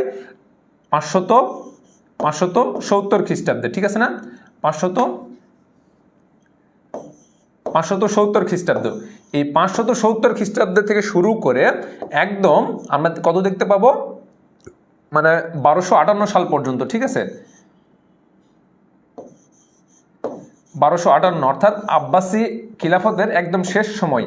এইটা তোমাদের এক ক্লাসে আমি এই যে 570 থেকে শুরু করে পরবর্তীতে রাসূল সাল্লাল্লাহু আলাইহি ওয়াসাল্লামের জন্ম, বেড়ে ওঠা, যে খিলাফতের যে খলিফাদের যে মানে কত থেকে শুরু হলো, কোন খলিফা, তারপরে কোন সাল, কোন যুদ্ধ কত সালে হয়েছিল, এটা ধারাবাহিকভাবে এই 570 থেকে শুরু করে ধারাবাহিকভাবে একটা করে তোমাদেরকে একটা ক্লাসে বুঝাই দিব। এতে করে প্রথম পত্র একদম 570 থেকে 1258 পর্যন্ত প্রত্যেকটা তোমাদের যেই মানে একটার পর একটা যেই ধারাবাহিকতা, এই ধারাবাহিকতা তোমাদের দেখাই দিব। এতে করে তোমাদের প্রথম পত্র বুঝতে আর কোনো সমস্যা থাকবে না। ঠিক সেম ভাবে দ্বিতীয় পত্র যেটা আমরা দেখি, হ্যাঁ, দ্বিতীয় পত্র যেটা আমরা দেখি, জাস্ট এ মিনিট। আসসালামু আলাইকুম। হ্যাঁ আরাফাত, আমি ক্লাসে আছি, ক্লাস শেষ করে তো ফোন দিচ্ছি। আচ্ছা ঠিক আছে।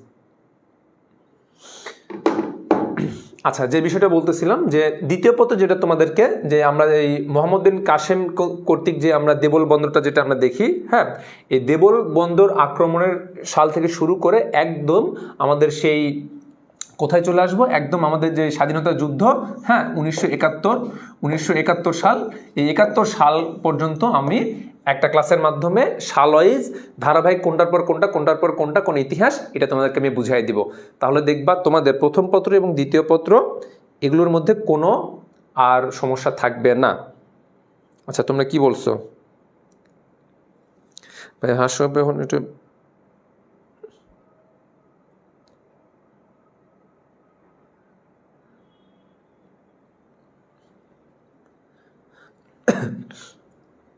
তাহলে মুয়াবিয়া রাদিয়াল্লাহু তাআলা আনহুর সম্পর্কে আমরা পড়তেছিলাম, তার মনোনয়ন এবং উত্তরাধিকার মনোনয়ন এবং মৃত্যু।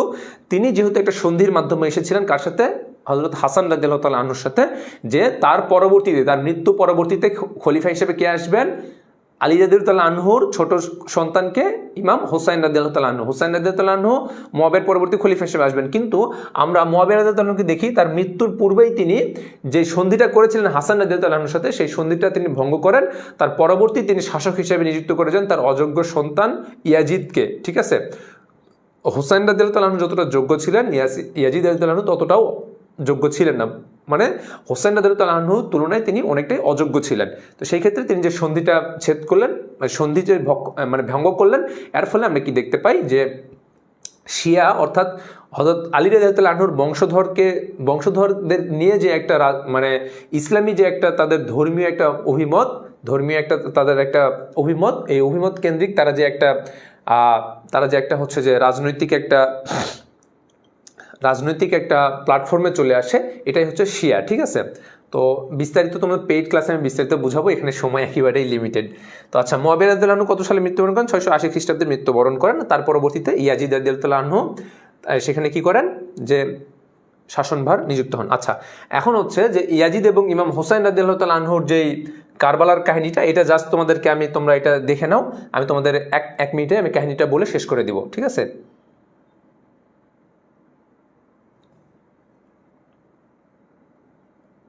এটা জাস্ট তোমরা একটু দেখে নাও, যাদের স্ক্রিনশট নেওয়ার প্রয়োজন আছে স্ক্রিনশট নিয়ে নিবা। এই যে এটা কে বলছে, আমি ভাবতেছি, আচ্ছা কই গেল এটা, কে বলছে দাঁড়াও, এই যে এসকে নাজমুল হোসেন জয় বলছে, আমি ভাবতেছি ঈদের পর টেস্ট পেপার নিয়ে পড়া শুরু করব। ভাইয়া তুমি খেয়াল করে দেখো, তুমি যখন টেস্ট এক্সাম দিছো, হ্যাঁ টেস্ট এক্সামের সময় তোমার মনে হয়েছে যে এবার একটা কামব্যাক দিব, এবার একটা পড়াশোনা করব। টেস্ট এক্সাম কোনো মতে পার করছো, পার করার পরে যখন হচ্ছে যে দেখলে যে নির্বাচন, তাহলে নির্বাচনের যে আমেজটা একটু গ্রহণ করি। জাতীয় নির্বাচন, ত্রয়োদশ জাতীয় নির্বাচনের পরে আমরা কি করব, তারপরে পড়াশোনাটা শুরু করব, কামব্যাকটা দিব। তারপর কি করলাম, যে রমজান আসলো, তাহলে রমজানে যেহেতু রোজা রাখতেছি, একটু ক্লান্তি ভাব, সারাদিন রোজা রেখে আর কি পড়াশোনা করব, তাহলে একবারে ঈদের পর থেকে পড়াশোনাটা শুরু করব। তোমাকে আমি বলে রাখতেছি ভাইয়া, তুমি যে ওই যে টেস্টের সময় যে পড়াশোনা কামব্যাক দিতে পারো নাই, তারপরে যখন ওই যে ওটাতে দিতে পারো নাই, তারপরে নির্বাচন পরেও দিতে পারো নাই, এই রমজানের মধ্যেও দিতে পারতেছো না, তোমাকে আমি বলে রাখতেছি তুমি এই ঈদের পরেও তুমি পড়াশোনায় কামব্যাক করতে পারবা না।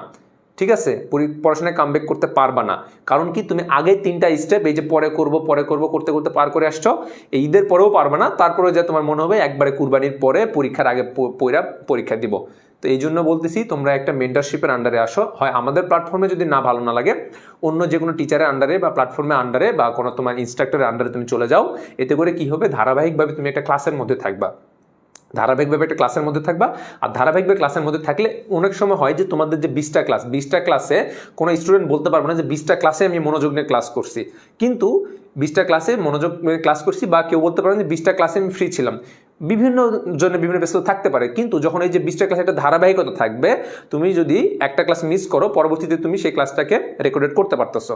তো এতে করে কি হবে, এই যে ধারাবাহিকতা বজায় থাকলো, প্রত্যেকটা ক্লাসের সিকোয়েন্স বাই সিকোয়েন্স ক্লাস করলাম, এতে করে তোমাকে নতুন করে যে পড়তে বসবো, আচ্ছা কোন অধ্যায় শুরু করব, কোন অধ্যায় সহজ, কোন অধ্যায় থেকে পড়বো, এই চিন্তা করতে করতে তোমার কিন্তু পরীক্ষার আগে একটা হজবরল অবস্থা হয়ে যাবে।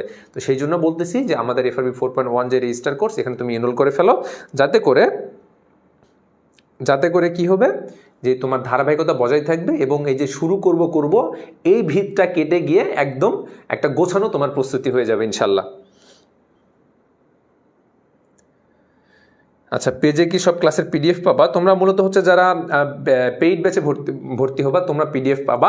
এইটাতে তোমরা হয়তো PDF পাবা না, হ্যাঁ, যেহেতু এটা ফ্রি কোর্স।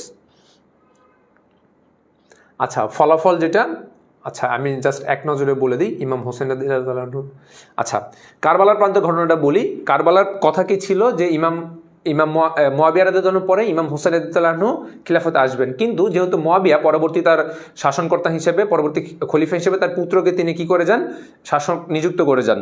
তাহলে কি হলো, সন্ধিটা ভঙ্গ হলো।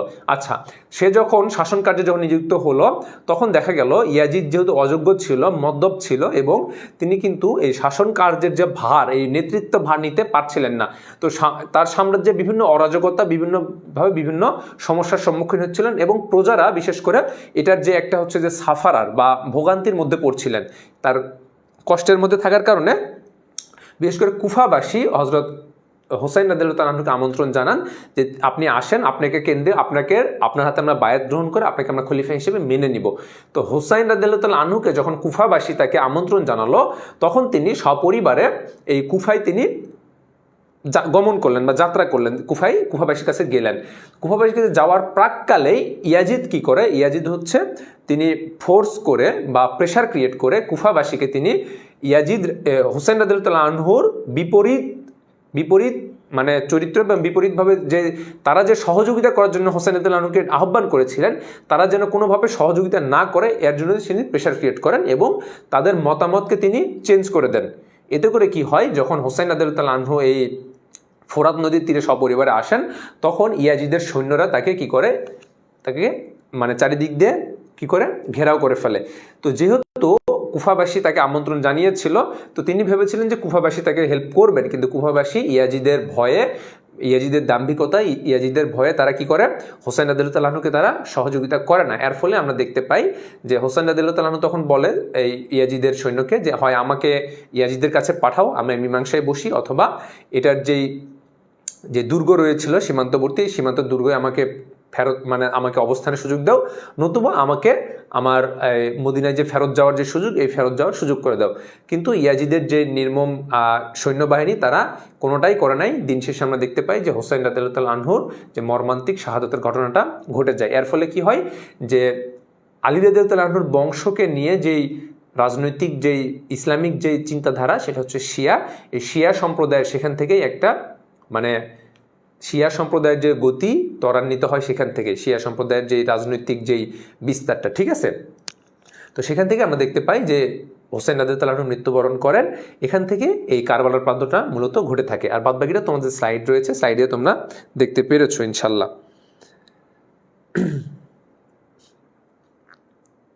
আচ্ছা, তোমাদের কোনটা কোনো বুঝতে সমস্যা হচ্ছে কিনা?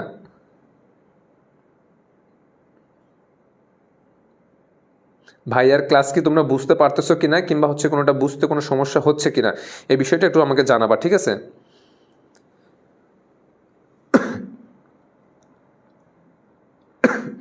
হ্যাঁ, দেখো তোমাদের সহপাঠী লামতা শারফ মেবি, সে কিন্তু খুব চমৎকারভাবে এক কথায় বলে দিয়েছে, যেটাই হচ্ছে মূল পয়েন্ট, যেটা কারবালা যুদ্ধের কারণ হচ্ছে কি রাজধানী স্থানান্তর, মক্কা মদিনার প্রাধান্য লোভ, সন্ধি চুক্তির অবমাননা, কুফাবাসীর নিমন্ত্রণ এবং বিশ্বাসঘাতকতা। হ্যাঁ, এগুলো সবগুলোই কিন্তু স্লাইডের যে আলোচনা এর মধ্যে ছিল। আচ্ছা, এখন যেটা আমাদের মূল আলোচনার পয়েন্ট, সেটা হচ্ছে খলিফা মালিক ইবনু মারওয়ান, ঠিক আছে। যে ইয়াজিদের পরবর্তীতে আমরা দেখতে পাই ইয়াজিদ মৃত্যুবরণ করলে তারপরে আমরা দেখতে পাই যে হচ্ছে খলিফা ইয়াজিদের যে ছোট ভাই ছিল মুয়াবিয়া রাদিয়াল্লাহু আনহুর ছোট পুত্র, সে কিন্তু অনেকটা ধার্মিক ছিল, এবং সে এই যে চাটুকারিতা বা হচ্ছে যে রাজনৈতিক যে খেলা, এগুলো তিনি পছন্দ করতেন না, এই কারণে তিনি খিলাফতে অধিষ্ঠিত হয়ে খিলাফত ছেড়ে চলে যান। তার পরবর্তীতে আমরা দেখতে পাই যে ইসলামী সাম্রাজ্যের যারা হচ্ছে অধিবাসী ছিল, তারা পরবর্তী শাসক তারা নিযুক্ত করেন, সেটা মারওয়ান। এই মারওয়ানের পরবর্তীতে আমরা দেখতে পাই তার জ্যেষ্ঠ পুত্র, সেটা হচ্ছে কি খলিফা আব্দুল মালিক, ঠিক আছে। এই খলিফা আব্দুল মালিককে আমরা কি বলে থাকি, খলিফা আব্দুল মালিককে আমরা বলে থাকি যে রাজেন্দ্র, ঠিক আছে, রাজেন্দ্র বা রাজাদের পিতা। তার 4 জন সন্তান পরবর্তীতে তারা খিলাফতে অধিষ্ঠিত হয়েছিল, তার 4 জন সন্তান পরবর্তীতে আমরা খিলাফতে অধিষ্ঠিত হতে দেখেছি হ্যাঁ। তাহলে খলিফা আব্দুল মালিক ইবনে মারওয়ান থেকে তোমরা কি পড়বা? আমি মূলত আজকে তোমাদেরকে এটা পড়াচ্ছি না যে তোমরা এটা পড়ো, এটা মুখস্থ করে, এটা মুখস্থ করো। আমি তোমাদেরকে বলে দিচ্ছি তোমরা কোন কোন পয়েন্টটা পড়বা, ঠিক আছে।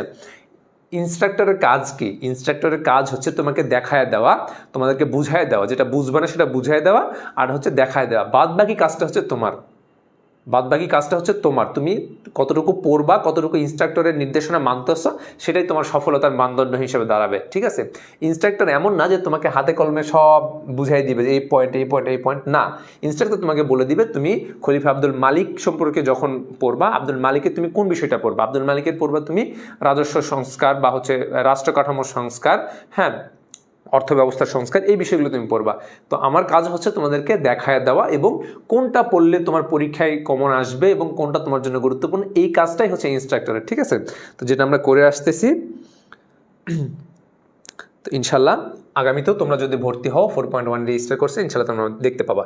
আচ্ছা দেখো, স্লাইড অনুযায়ী পড়ে সময় না নেই। মারওয়ানের মৃত্যুর পরে, অর্থাৎ খলিফা মারওয়ানের মৃত্যুর পরে আমরা দেখতে পাই তার পুত্র আব্দুল মালিক কত খ্রিস্টাব্দে, এই 685 খ্রিস্টাব্দে দামেস্কের সিংহাসনে আরোহণ করেন। ঠিক আছে, তারপরে দেখো যে ইয়াজিদের মৃত্যুর পর 683 খ্রিস্টাব্দে তার পুত্র দ্বিতীয় মুয়াবিয়া ইসলামী সাম্রাজ্যের খলিফা হন, দ্বিতীয় মুয়াবিয়া। তো যাই হোক, তিনি নম্র এবং শান্ত স্বভাবের লোক হয়। 3 মাস সাম্রাজ্য শাসনের পর পূর্ব জীবনে ফিরে যান, যেটা একটু আগে তোমাদেরকে বলছিলাম। তিনি ছিলেন নিঃসন্তান। নিঃসন্তানকে মুয়াবিয়ার যে দ্বিতীয় পুত্র, হ্যাঁ, এই তিনি, এবং আবু সুফিয়ানের বংশের শেষ খলিফা। এখানে আবু সুফিয়ানের বংশের শেষ খলিফা কেন বলা হচ্ছে? কারণ হচ্ছে আবু সুফিয়ান কে ছিল? আবু সুফিয়ান আগেই বলেছি, মুয়াবিয়া রাদিয়াল্লাহু আনহুর পিতা ছিলেন আবু সুফিয়ান। এই আবু সুফিয়ানের সন্তান মুয়াবিয়া, মুয়াবিয়ার সন্তান ইয়াজিদ, এবং ইয়াজিদের ছোট ভাই ছিল কে? এই খলিফা দ্বিতীয় ওয়ালিদ। ঠিক আছে, দ্বিতীয় মুয়াবিয়া। এখন আসো, তার মৃত্যুর পর, মানে হচ্ছে দ্বিতীয় মুয়াবিয়ার মৃত্যুর পর আমরা দেখতে পাই কি, মৃত্যুর পর সিংহাসনের দাবিদার ছিলেন তার অল্প বয়স্ক ভ্রাতা খালিদ।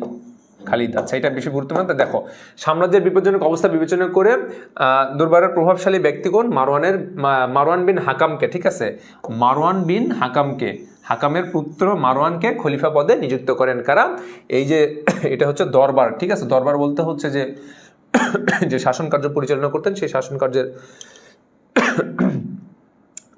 ব্যক্তিবর্গরা। তারপর আসো যে খালিদ বিন ইয়াজিদ এবং আমর বিন সাইদ এর হত্যা। আচ্ছা, এটা পরবর্তীতে আলোচনায় পেইড ক্লাস তোমাদেরকে বুঝাবো। আচ্ছা, তারপর দেখো উমাইয়া বংশের শ্রেষ্ঠ সম্রাট এবং উমাইয়া বংশের প্রকৃত প্রতিষ্ঠাতা বলা থাকে। আচ্ছা, উমাইয়া বংশের প্রতিষ্ঠাতা কে? উমাইয়া বংশের প্রতিষ্ঠাতা হচ্ছে মুয়াবিয়া রাদিয়াল্লাহু তাআলা আনহু। উমাইয়া বংশের প্রতিষ্ঠাতা কে? মুয়াবিয়া রাদিয়াল্লাহু তাআলা আনহু। কিন্তু সার্বিক দিক বিবেচনা করে আমরা বলতে পারি বা বলা হয়ে থাকে উমাইয়া খিলাফতের শ্রেষ্ঠ মানে প্রকৃত প্রতিষ্ঠাতা বা শ্রেষ্ঠ শাসক বলা হয় কাকে? খলিফা আব্দুল মালিককে। ঠিক আছে, কই গেল? প্রকৃত প্রতিষ্ঠাতা হচ্ছে কে? খলিফা আব্দুল মালিক। ঠিক আছে, খলিফা আব্দুল মালিক ইবনু মারওয়ান, খলিফা আব্দুল মালিক ইবনু মারওয়ান। ঠিক আছে, খলিফা আব্দুল মালিক ইবনু মারওয়ান। তাহলে উমাইয়া বংশের প্রতিষ্ঠাতা খলিফা মুয়াবিয়া। উমাইয়া বংশের যদি প্রকৃত প্রতিষ্ঠাতা বলা হয়ে থাকে তাহলে কাকে বলবো আমরা? হ্যাঁ, দ্বিতীয় প্রতিষ্ঠাতা বলা হয়ে থাকে। কিছুটা অসুস্থ, যাই হোক এটা বিষয় না, তোমরা ক্লাসে থাকো, আমি শেষ করাই দিব। হ্যাঁ, প্রকৃত প্রতিষ্ঠাতা বলা হয়ে থাকে কাকে? আব্দুল মালিককে। ঠিক আছে, মালিক ইবনু মারওয়ান। তারপর চলো আব্দুল মালিকের শাসন সংস্কার। তোমরা খলিফা যদি এখান থেকে উমাইয়া খিলাফত থেকে যদি সিকিউ নিয়ে আসা হয়, তাহলে যেটা বলেছিলাম যে আব্দুল মালিক কেন্দ্রিক সিকিউ অবশ্যই আসবে, এটা তোমাদের আমি 100% বলতে পারি যে সিকিউ যদি আসে তাহলে এখান থেকে একটা আসার সম্ভাবনা 100%। ঠিক আছে, তো 100%-এর মধ্যে তোমাদের যে সিকিউ পার্টটা থাকবে, সিকিউ যে উদ্দীপকটা থাকবে, সেই উদ্দীপকে যখন পরিচিতি থাকবে, যে ইনার মাধ্যমে যে পরিচয়টা চাওয়া হবে, একজন খলিফার একটা কাহিনী দিয়ে বলা হবে যে উদ্দীপকের সাথে তোমার পঠিতব্য খলিফা কে ছিলেন বিশ্লেষণ করো, তখন যেই দিকগুলো আনবে তার মধ্যে অন্যতম হচ্ছে খলিফা আব্দুল মালিকের যেই শাসন সংস্কার বা নীতি, এখান থেকে তোমাদের পয়েন্টগুলো ওখানে তুলে ধরবে। ঠিক আছে, সেখানে দেখো যে রাজ্যব্যাপী গৃহযুদ্ধ সংস্কার, আরবি ভাষা জাতীয়করণ, এখান থেকে তোমাদের বারবার কিন্তু এই একটা পয়েন্টের উপর দিয়েই আমরা দেখতে পারি খলিফা আব্দুল মালিক ইবনে মারওয়ান থেকে কি করা হয়েছে যে সিকিউ আনা হয়েছে। তারপর দেখো আরবি বর্ণলিপির উৎকর্ষ সাধন এবং হচ্ছে যে আরবি ভাষাকে রাষ্ট্রীয় কাজের যে জাতীয়করণ, সেই জিনিসটা। আরেকটা কি, যে সেটা হচ্ছে যে এই টাকশাল নির্মাণ। ঠিক আছে, এই যে টাকশাল কাকে বলা হয়? যেখানে হচ্ছে টাকা যেখানে তৈরি করা হয়, টাকা বলতে আমরা যে টাকা বা নোট বা মুদ্রা যেখান থেকে তৈরি করা হয় বা যেখানে হচ্ছে যে টাকা ছাপানো হয় তাকে কি বলা হয়ে থাকে, টাকশাল বলা হয়ে থাকে। তিনি সর্বপ্রথম রৌপ্য মুদ্রা এবং স্বর্ণ মুদ্রা চালু করেছিলেন কে, খলিফা মালিক ইবনু মারওয়ান, ঠিক আছে। এই জন্য টাকশাল নির্মাণ করেছিলেন। তার অন্যতম একটি হচ্ছে কুব্বাতুস সাখরা নামক একটি গম্বুজ, সেটা হচ্ছে কোথায়, তিনি কোথায়, এই যে গাজা, যেটা ফিলিস্তিনের যেটা আমরা গাজা দেখতেছি, এই গাজাতে তিনি একটা কি করেন, একটা হচ্ছে প্রস্তর গম্বুজ তিনি একটা প্রতিষ্ঠা করেন, সেটা হচ্ছে কুব্বাতুস সাখরা। এইটা দিয়েও কিন্তু সিকিউয়ে তোমাদের এই খলিফা আব্দুল মালিকের পরিচিতিটা তুলে ধরতে পারে। তারপরে কি, যে ডাক বিভাগের সংস্কার আমরা দেখতে পারি যে মুয়াবিয়া রাদিয়াল্লাহু তাআলা আনহু ডাক বিভাগ চালু করেছিলেন। এই ডাক বিভাগের সংস্কার করেছিলেন, উন্নতি সাধন করেছিলেন হচ্ছে খলিফা আব্দুল মালিক, এবং পরবর্তীতে এই ডাক বিভাগের সম্পূর্ণ সংস্কার এবং হচ্ছে এটাকে পূর্ণরূপে এটা চালু করেছিলেন, এটা বিস্তার ঘটিয়েছিলেন আর পরবর্তী সম্রাট যেটি মালিকের যেটা পুত্র খলিফা ওয়ালিদ তিনি, ঠিক আছে। তাহলে এখান থেকে তোমরা এই আব্দুল মালিকের যে শাসন সংস্কার, এখান থেকে ভাইয়া মাস্ট বি সিকিউ আসবেই আসবে। তোমরা যারা হচ্ছে যে যদি যাদের কলেজে প্রথম পত্র দ্বিতীয় পত্র দুই পত্র মিলেই যাদের হচ্ছে টেস্ট এক্সাম হয়েছে, তারা কিন্তু এটা কিন্তু দেখছো যে তোমাদের মালিক থেকে কোশ্চিন আসছে, আমার বিশ্বাস কোশ্চিন আসছে।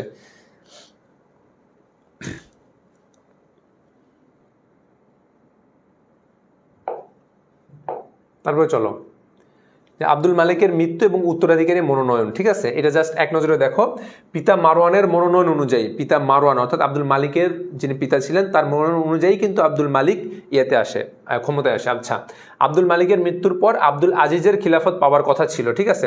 আব্দুল আজিজ মানে হচ্ছে মালিকের আরেকজন ভ্রাতা ছিলেন তিনি। তো কিন্তু তিনি মৃত্যুর পূর্বে তার পুত্র ওয়ালিদকে 704 খ্রিস্টাব্দে খলিফা মনোনীত করে যান, 704 খ্রিস্টাব্দে খলিফা মনোনীত করে যান। সেগুলো বিস্তারিত আলোচনা আছে সংক্ষিপ্ত, মানে ফ্রি ক্লাসে, তো এই সংক্ষিপ্ত সময় তোমাদের কাছে আমি শেষ করতে পারতেছি না আর কি, যেহেতু এই অধ্যায় থেকে 2টা ক্লাস নেওয়ার কথা, সেখানে আমি একটা ক্লাসে শেষ করতেছি, এটা তো অনেক টাফ হয়ে যাচ্ছে। আচ্ছা, খলিফা আব্দুল মালিক 705 খ্রিস্টাব্দে 28 সেপ্টেম্বর মৃত্যুবরণ করেন। ওকে, মৃত্যুবরণ করেন। তার পরবর্তীতে যিনি আসেন তিনি হচ্ছেন, আচ্ছা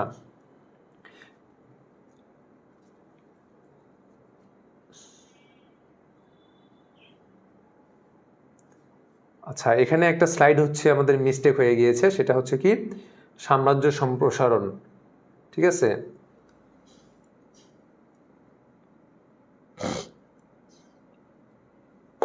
এখানে স্লাইডে আমাদের একটু মিস্টেক হয়ে গিয়েছে, এখান থেকে একটা স্লাইড আর কি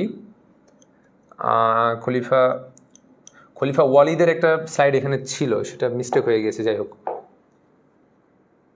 আব্দুল মালিকের মৃত্যু এবং উত্তরাধিকার মনোনয়ন, তার পরবর্তী যে স্লাইডটা ছিল সেটা হচ্ছে খলিফা আল ওয়ালিদ, ঠিক আছে। সেটা হচ্ছে আব্দুল মালিকের পুত্র খলিফা আল ওয়ালিদ, ঠিক আছে। তাকে পরবর্তী তিনি খলিফা আব্দুল মালিক শাসনকর্তা হিসেবে নিযুক্ত করে যান।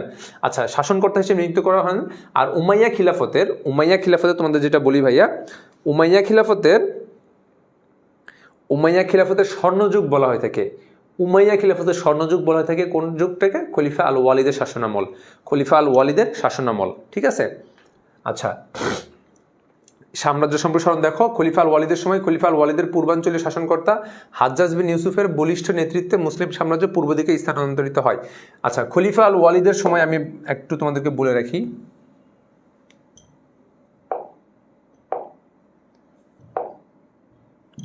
খলিফা আল ওয়ালিদের সময় আমরা দেখতে পূর্বাঞ্চলে তিনি শাসনকর্তা নিযুক্ত করেছিলেন হচ্ছে হাজ্জাজ বিন ইউসুফকে। এই যে হাজ্জাজ বিন ইউসুফ দেখতেছো, ইনাকে খলিফা আল ওয়ালিদ যখন শাসনকর্তা হিসেবে আসলেন, তিনি তার সাম্রাজ্যকে দুটি ভাগে ভাগ করলেন। একটা হচ্ছে পূর্বাঞ্চল, ঠিক আছে, একটা হচ্ছে পূর্বাঞ্চল, ঠিক আছে। 1 নম্বর পূর্বাঞ্চল, 2 নম্বর হচ্ছে পশ্চিমাঞ্চল। একটা হচ্ছে কি পশ্চিমাঞ্চল, ভালো করে বুঝবা, হ্যাঁ, পশ্চিমাঞ্চল, একটা হচ্ছে পশ্চিমাঞ্চল। এই পূর্বাঞ্চলে শাসনকর্তা নিযুক্ত করেন হাজ্জাজ বিন ইউসুফকে, ঠিক আছে। আর হচ্ছে পশ্চিমাঞ্চল, যেটা পূর্বাঞ্চল বলতে কোনটা, যেই পূর্বাঞ্চল বলতে কোনটা, যেটা হচ্ছে যে সিরিয়ার দামেস্ক থেকে পূর্বাঞ্চল কোনটা, সেটা হচ্ছে ইরাক, ইরান, অর্থাৎ মেসোপটেমিয়ার যে সভ্যতা তোমরা পড়েছিলা, এই মেসোপটেমিয়ার সভ্যতার যে জায়গাটা, সেটাতে দায়িত্ব দিয়েছিলেন কাকে? হাজ্জাজ বিন ইউসুফকে, ঠিক আছে, শাসনকর্তা। আর একটা পশ্চিমাঞ্চল জায়গার দায়িত্ব দিয়েছেন তিনি হচ্ছেন মুসা ইবনু নুসাইর, ঠিক আছে, মুসা ইবনু মুসা বিন নুসাইর বা মুসা ইবনু নুসাইর, ঠিক আছে। এই মুসা বিন নুসাইরকে পশ্চিমাঞ্চলের দায়িত্ব দিয়েছিলেন কোনটা, সেটা হচ্ছে আফ্রিকা কেন্দ্রিক, অর্থাৎ মিশর কেন্দ্রিক যেই দায়িত্ব, সেই মিশরের দায়িত্ব দিয়েছিলেন, পশ্চিমাঞ্চলের দায়িত্ব দিয়েছিলেন কাকে, মুসা বিন নুসাইরকে। একটা হাজ্জাজ বিন ইউসুফ পূর্বাঞ্চলে শাসন করতাম, আর একটা হচ্ছে পশ্চিমাঞ্চলে শাসন করতাম মুসা বিন নুসাইর খলিফা আল ওয়ালিদের সময়, ঠিক আছে। তাহলে এখন দেখো, তাহলে এই পূর্বাঞ্চলের শাসনকর্তা সবচেয়ে গুরুত্বপূর্ণ বিজয় হচ্ছে সিন্ধু বিজয়। এই সিন্ধু বিজয় খলিফা আল ওয়ালিদ থেকে কোশ্চিন হলে কিন্তু অবশ্যই সিন্ধু বিজয় থেকে হবে। এবং তোমাকে আরেকটা কথা বলে রাখি, এই যে সিন্ধু বিজয় দেখতেছো না, যখন তোমরা দ্বিতীয় পত্রের যখন প্রথম অধ্যায় পড়বা, এই প্রথম অধ্যায় কিন্তু শুরু হবে সিন্ধু বিজয় থেকে। প্রথম অধ্যায়টা শুরু হবে, দ্বিতীয় পত্রের প্রথম অধ্যায়টা শুরু হবে সিন্ধু বিজয় থেকে, বুঝতে পারছো? তাহলে এখানে যদি চতুর্থ অধ্যায় তোমরা খলিফা আল ওয়ালিদের সময়ে এই সিন্ধু বিজয়টা ভালো করে পড়তে পারো, তাহলে তোমাদের ভাইয়া বলে রাখি যে দ্বিতীয় পত্রের প্রথম অধ্যায়ের যে তিনটা ভাগ, একটা হচ্ছে মোহাম্মদ বিন কাসিম, একটা সুলতান মাহমুদ, একটা হচ্ছে মোহাম্মদ ঘুরি, এই তিনটা ভাগের মধ্যে একটা যে সিন্ধু বিজয়, এই সিন্ধু বিজয় এখান থেকে তোমাদের ক্লিয়ার হয়ে যাবে। দ্বিতীয় পত্রে নতুন করে তোমাদেরকে পড়তে হবে না।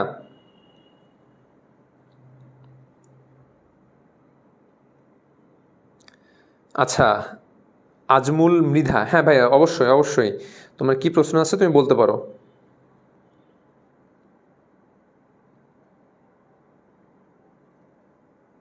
ওয়ালাইকুম আসসালাম, আচ্ছা বলতে পারো।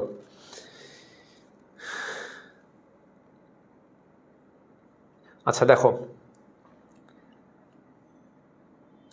মূলত তোমাদের মূল বিষয়টা একটু কনসেপ্টে আমি ক্লিয়ার করে দিই। আমি স্লাইড অনুযায়ী বুঝাইতে গেলে অনেক সময় চলে যাবে। ক্লাসটা অলরেডি আমার বাবারে 1 ঘন্টা শেষ হয়ে গেছে। দেখো, এই আমরা যেটা বলতেছি, যেটা হচ্ছে হাজ্জাজ বিন ইউসুফ কর্তৃক তিনি যখন পূর্বাঞ্চলের শাসনকর্তা নিযুক্ত হলেন, তখন যে সিন্ধু, অর্থাৎ ভারত উপমহাদেশের যেই সিন্ধু অঞ্চল, সিন্ধু নদের উপরে যেই সাম্রাজ্য গড়ে উঠেছিল, সেটা হচ্ছে সিন্ধু অঞ্চল।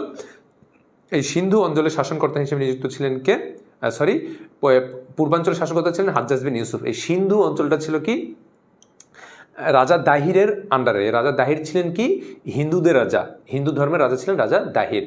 তো সিংহল নামক যে রাজ্য, বর্তমানে যেটা শ্রীলঙ্কা, এই সিংহল নামের রাজ্যের যিনি রাজা ছিলেন, তিনি কয়েকটি জাহাজ ভর্তি উপঢৌকন, যে তৎকালীন মুসলিম বিশ্বের যিনি খলিফা আল ওয়ালিদ এবং পূর্বাঞ্চলের শাসনকর্তা হাজ্জাজ বিন ইউসুফের কাছে তিনি সিংহলের যিনি রাজা ছিলেন, তিনি ইসলাম গ্রহণ করেছিলেন। ইসলাম গ্রহণ করার ফলে তিনি মুসলিম বিশ্বের যিনি রাজা বা সম্রাট ছিলেন তৎকালীন সময়ে খলিফা আল ওয়ালিদ এবং হাজ্জাজ বিন ইউসুফের নিকট তিনি উপঢৌকন প্রেরণ করেছিলেন। সেই জাহাজগুলো যখন দেবল বন্দর, অর্থাৎ সিন্ধুর অন্তর্গত দেবল বন্দরে আসে, তখন জলদস্যু কর্তৃক এই সিন্ধুর দেবল বন্দরে জাহাজগুলো লুণ্ঠিত হয়। তখন হাজ্জাজ বিন ইউসুফ এই রাজা দাহিরকে তিনি পত্র মারফত তিনি জানান যে আমাকে হচ্ছে যে যারা যে জলদস্যুরা এখানে আক্রমণ করে যে জাহাজ লুণ্ঠন করেছে, তাদের থেকে আমার এই সম্পদটা বা এই উপঢৌকনগুলো আমাকে ফিরিয়ে দাও, নতুবা তাদেরকে মানে ধরার ব্যবস্থা করে দাও, তাদেরকে আমাদের হস্তগত করে দাও। তখন এই রাজা দাহির কি করে যে যে না, এটা আমার দ্বারা কোনো পরিকল্পনা ছিল না, মানে আমি এটাতে কোনোভাবে ইনভলভ ছিলাম না এবং আমি এটার দায়িত্ব নিতে পারবো না। কাদের? যারা হচ্ছে যে এই জাহাজটা লুণ্ঠন করেছিল, তাদেরকে কোনোভাবে তার হস্তগত করা হবে না। এতে করে আমরা দেখতে পাই যে পূর্বাঞ্চলীয় শাসনকর্তা হাজ্জাজ বিন ইউসুফ খলিফা ওয়ালিদের অনুমতি নিয়ে তিনি প্রথমত 711 খ্রিস্টাব্দে দুইজন মানে প্রধান সৈন্য বাহিনী প্রেরণ করে তিনি এই সিন্ধুর দেবলকে আক্রমণ করার জন্য তিনি প্রেরণ করেন। তবে আমরা দেখতে পারি যে না, আমরা সরাসরি কোচিং করাই না ভাইয়া, আমরা অনলাইনে কোচিংটা করে থাকি। তো দেখা যায় যে সিন্ধুর দেবল বন্দর তারা আক্রমণে অনেকটা ব্যর্থ হয়, মানে রাজা দাহিরের এগেনস্টে যুদ্ধ করতে ব্যর্থ হয়। পরবর্তীতে দেখা যায় যে হাজ্জাজ বিন ইউসুফের জামাতা, ঠিক আছে, হাজ্জাজ বিন ইউসুফের জামাতা মানে মেয়ের জামাই, তাকে আমরা দেখতে পাই যে 612 খ্রিস্টাব্দে, কত 612 খ্রিস্টাব্দে তিনি এই 611 খ্রিস্টাব্দের শেষের দিকে তিনি রওনা করেন। মূলত 612 খ্রিস্টাব্দে তিনি এই সিন্ধুর দেবল বন্দরে রাজা দাহিরের এগেনস্টে তিনি যুদ্ধ করেন এবং সেটা খুব মানে দাপটের সাথে, খুব সাহসিকতার সাথে যুদ্ধে রাজা দাহিরকে তিনি কি করেন, রাজা দাহিরকে পরাজিত করেন। রাজা দাহিরকে পরাজিত করার ফলে তিনি এই অঞ্চলে মুসলমানদের সর্বপ্রথম সামরিক অভিযানটা পরিচালনা করে থাকেন। এর ফলে আমরা দেখতে পারি যে এই ভারতীয় উপমহাদেশে মুসলমানদের পদচারণাটা শুরু হয়ে যায়। তাহলে এটা ক্লিয়ার যে কি কারণে এবং কত সালে হয়েছিল, ঠিক আছে।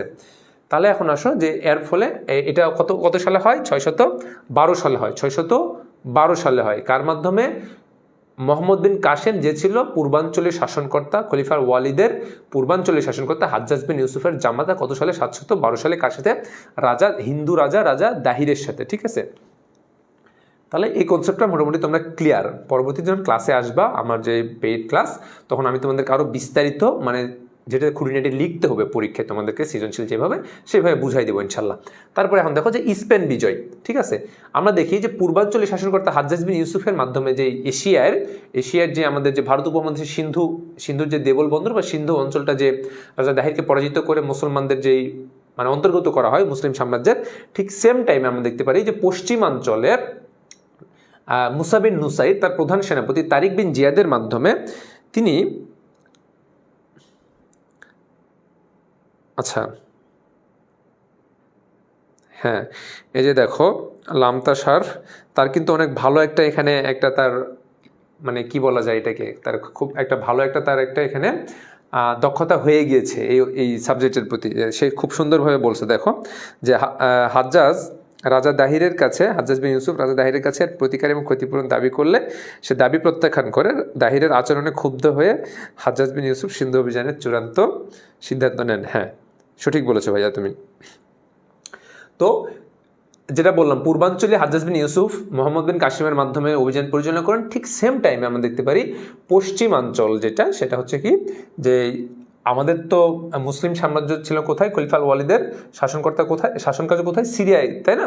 তো তার পশ্চিমে হচ্ছে আফ্রিকা মহাদেশ, আর আফ্রিকার উপরের ভাগ যেটা সেটা হচ্ছে ইউরোপ। এই ইউরোপের যেটা হচ্ছে স্পেন, এই স্পেনে তৎকালীন সময় দেখতে পাই 611 খ্রিস্টাব্দে খলিফা ওয়ালিদের পশ্চিমাঞ্চলের শাসনকর্তা মুসা বিন নুসাইরের প্রধান সেনাপতি তারিক বিন জিয়াদ সেখানে হচ্ছেন অভিযান পরিচালনা করেন এবং তিনি স্পেন বিজয় করে ফেলেন। ঠিক আছে, তো সেই কাহিনীটাই এখানে বলা হচ্ছে, তোমরা জাস্ট এক নজর দেখে নাও, আমি আর বিস্তারিত এখানে না বলি। ঠিক আছে, তারপরে চলো চরিত্র ও কৃতিত্ব। ঠিক আছে, এটা হচ্ছে চরিত্র কৃতিত্ব, খলিফা ওয়ালিদের চরিত্র এবং কৃতিত্ব। এটা জাস্ট তোমরা এক নজর দেখে নাও, আমি এটা বিস্তারিত বিশ্লেষণ করব না, যেহেতু আমাদের 1.5 ঘন্টার ক্লাস, অলরেডি 1.5 ঘন্টা হয়ে গেছে। আমরা ওমর ইবনে আব্দুল আজিজ সম্পর্কে আর একটু শেষ করে দেবো ইনশাল্লাহ।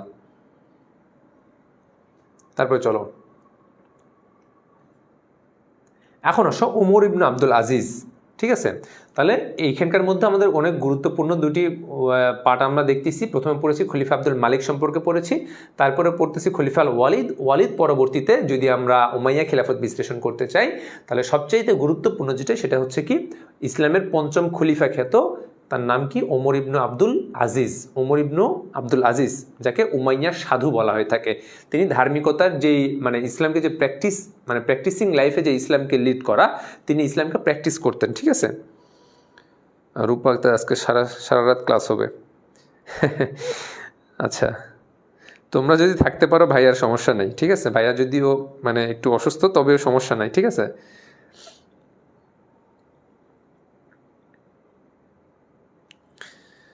মানসুরা নাহার। আচ্ছা, তোমরা একটা জিনিস দেখো, মানসুরা নাহার যেটা বলছো যে কমেন্টের কারণে তোমার ক্লাসে যে মনোযোগে বিঘ্নতা করছে, এটার একটা অন্যতম একটা সমস্যার সমাধান আমাদের কাছে। যেমন আমরা যখন এই যে 4.1 এবং 4.0 যে আমরা হচ্ছে FRB 4.0 যে কোর্সটা আমরা ক্লাস করাচ্ছি, এটাই কিন্তু আমরা ওয়েবসাইটের মাধ্যমে করাচ্ছি। ওয়েবসাইটের মাধ্যমে করালে হয় কি যে সেখানে তোমরা আজে বাজে যে কমেন্ট করার যে বিষয়টা, এই জিনিসটা কিন্তু থাকে না। ঠিক আছে, তো ওয়েবসাইটে যেহেতু ক্লাস করাবো সেহেতু তোমাদের যে কমেন্টের যে এই বিভ্রান্তি, এর ফলে যে মনোযোগ নষ্ট হচ্ছে, এটা কিন্তু আর নষ্ট হবে না। ঠিক আছে, তো ওয়েবসাইটে ক্লাস হবে এবং FRB 4.1 যেটা রেজিস্টার কোর্স, এটাতেও কিন্তু তোমরা এই রেজিস্টার ব্যাচেও কিন্তু তোমরা কোথায় ক্লাস পাবা? ওয়েবসাইটের মাধ্যমে ক্লাস পাবা। তো সুতরাং এই যে ঝামেলাগুলো এগুলো কিন্তু আর তোমাদের থাকবে না।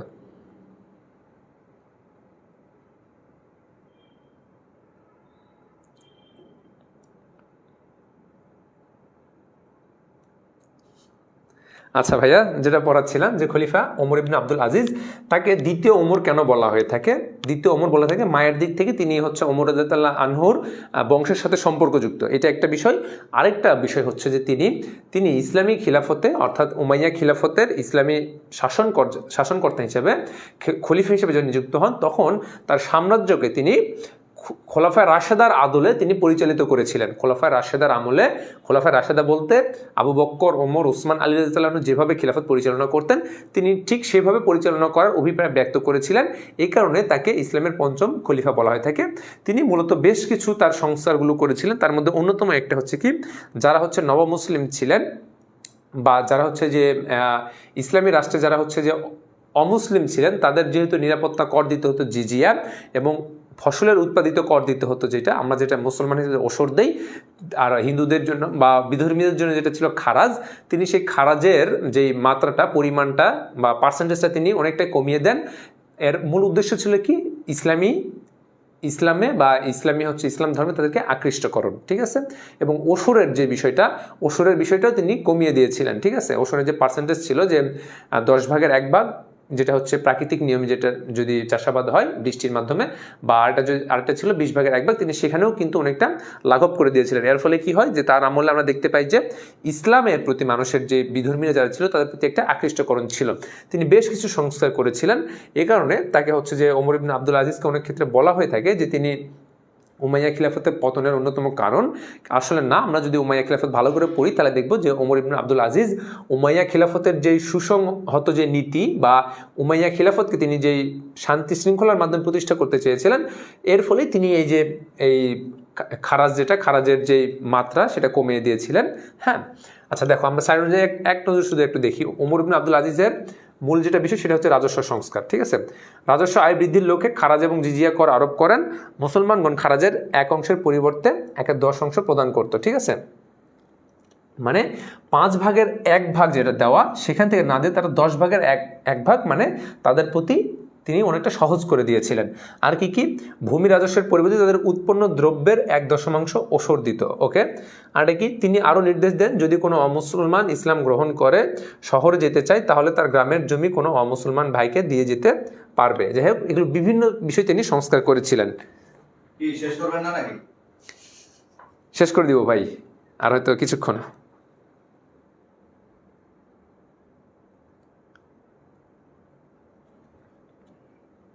আসলেই তো তোমরা যে কমেন্টে যেই, আচ্ছা, ধর্মীয় নীতি, উমাইয়া সাধু হিসেবে যে ওমর ইবনে আব্দুল আজিজ, যাকে হচ্ছে ইসলামের পঞ্চম খলিফা বলা হয়ে থাকে, তার সম্পর্কে যদি কোশ্চেন আসে তাহলে মূল বিষয়টাই আসবে তার ধর্মীয় নীতি থেকে, মূল টপিকটাই আসবে ধর্মীয় নীতি থেকে। এখান থেকে তোমাদেরকে বুঝে নিতে হবে যে ওমর ইবনে আব্দুল আজিজ থেকে কোশ্চেনটা করা হয়েছে। দেখো যে নিজেকে শাসকের চেয়ে একজন একনিষ্ঠ মুসলিম ভাবতে তিনি পছন্দ করতেন। শাসকের জায়গায় যেটা আমরা দেখতে পারি যে ওমর রাদিয়াল্লাহু আনহু যে ইসলামের অর্ধজাহানের যিনি খলিফা, তারপরেও তিনি সামান্য গাছের নিচে শুয়ে থেকে তিনি গাছের নিচে শুয়ে তিনি ঘুমিয়ে যেতেন বালুর উপরে। তার ভৃত্যকে তিনি উটের উপর চড়িয়ে তিনি কোথায় ইনসাফ প্রতিষ্ঠা করতে চেয়েছেন বা সাম্য প্রতিষ্ঠা করতে চেয়েছেন। তো তিনি নিজেকে কি ভাবতেন, তিনি একজনকে গোলাম বা দাস হিসেবে ভাবতেন। এই সাম্রাজ্যকে, এই ক্ষমতাকে তিনি এটাকে নিজের উপর একটা দায়িত্ব হিসেবে তিনি এটাকে ট্রিট করতেন বা এই দায়িত্ব হিসেবে তিনি পালন করতেন। ওমর ইবনে আব্দুল আজিজ ঠিক সেম কাজটাই করতেন। তিনি মুসলিম ভাবতে পছন্দ করতেন, ইসলামে আকৃষ্ট করার জন্য নও-মুসলিমদের জন্য খারাজ এবং জিজিয়া থেকে অব্যাহতি প্রদান করেন, ঠিক আছে। ফলে চতুর্দিকে কি হয়, মানুষ দলবদ্ধভাবে ইসলাম গ্রহণ করতে থাকে, ইসলামে আবদ্ধ হতে থাকে। বৈদেশিক নীতির মধ্যে তার অন্যতম একটি হচ্ছে তিনি সমরনীতি, রক্তপাত এবং সাম্রাজ্যবাদী সম্প্রসারণকে ঘৃণা করতেন। মূলত তিনি এসে যে সাম্রাজ্যকে যে সম্প্রসারণ নীতি, অর্থাৎ খলিফা আল ওয়ালিদ সাম্রাজ্যকে যে চতুর্দিকে সম্প্রসারণ করেছে, বিশেষ করে পূর্ব দিকে যদি আমরা বলি, এই পূর্ব দিকে কোথায় নিয়ে চলে এসেছে, একদম সিন্ধু পর্যন্ত নিয়ে চলে এসেছে। আর পশ্চিম দিকে সেই কোথায় ইউরোপে নিয়ে চলে গেছে ইসলামী সাম্রাজ্যকে খলিফা আল ওয়ালিদ। কিন্তু খলিফা আমরা ওমর ইবনে আব্দুল আজিজের সময় দেখি তিনি সাম্রাজ্যকে বিস্তৃত না করে এই যে বিস্তৃত সাম্রাজ্য যেটা তার ছিলই, এই সাম্রাজ্যের যে হচ্ছে সীমানা, এই সীমানার মধ্যে মুসলমানদের যেই পরিচিতি এবং মুসলিম রাষ্ট্রে, মুসলিম ধর্মে অমুসলিমদেরকে তিনি ইসলামীকরণ এবং সুসংহতি বজায় রাখার চেষ্টাটা তিনি করে গিয়েছিলেন। আচ্ছা, এবং তিনি একজন শান্তিবাদী শাসক ছিলেন। আচ্ছা, তাহলে আমি ভাইয়া তোমাদেরকে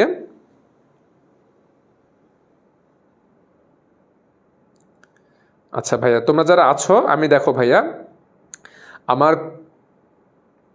আমার খুবই খারাপ লাগতেছে যে তোমাদেরকে আমি বিস্তারিত পড়াইতে পারতেছি না এই ফ্রি কোর্সে। কারণ কি, একটা লিমিটেড টাইম, যেটা আমি 2টা ক্লাসের মাধ্যমে এই অধ্যায় শেষ করি, সেখানে তোমাদেরকে আমি একটা ক্লাসের মাধ্যমে শেষ করতে হচ্ছে।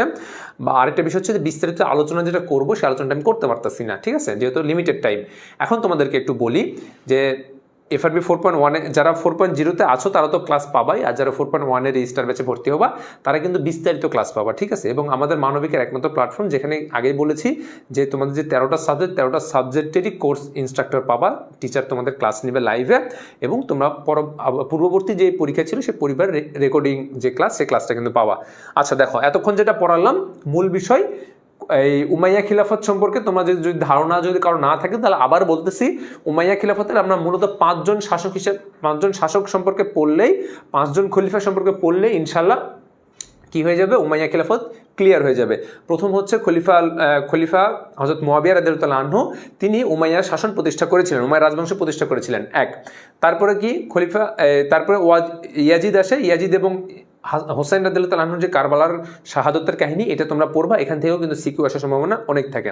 তারপরে আমরা দেখতে পাই যে সবচেয়ে গুরুত্বপূর্ণ সেটা হচ্ছে খলিফা আব্দুল মালিক, তিনি হচ্ছেন মারওয়ানের পুত্র খলিফা আব্দুল মালিক, তাকে রাজেন্দ্র বলা হয়ে থাকে, রাজাদের পিতা বলা হয়ে থাকে, হ্যাঁ, তাকে উমাইয়া খিলাফতের প্রকৃত প্রতিষ্ঠাতা বলা হয়ে থাকে বা দ্বিতীয় প্রতিষ্ঠাতা বলা হয়ে থাকে, উমাইয়া খিলাফতের শ্রেষ্ঠ শাসক বলা হয়ে থাকে, শ্রেষ্ঠ সম্রাট বলা হয়ে থাকে বা খলিফা বলা হয়ে থাকে।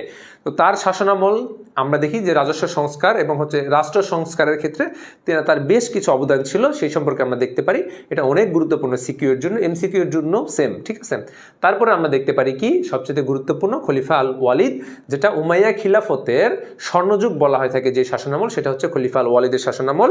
সেই সময় তার পূর্বাঞ্চলীয় শাসনকর্তা হাজ্জাজ বিন ইউসুফ তার জামাতা মোহাম্মদ বিন কাসিমের মাধ্যমে সিন্ধুর দেবল বন্দর মুসলমানদের আন্ডারে নিয়ে আসেন অভিযান পরিচালনা করে, এবং তার খলিফা আল ওয়ালিদের পশ্চিমাঞ্চলে শাসনকর্তা মুসা বিন নুসাইর তার প্রধান সেনাপতি তারিক বিন জিয়াদের মাধ্যমে স্পেনের আন্দালুসিয়া, যেটা সেই আন্দালুসিয়ায় তিনি ইসলামাইজেশন করেন, ইসলামের আন্ডারে নিয়ে আসেন। তাহলে এটাকে আমাদের উমাইয়া খিলাফতের স্বর্ণযুগ বলা হচ্ছে।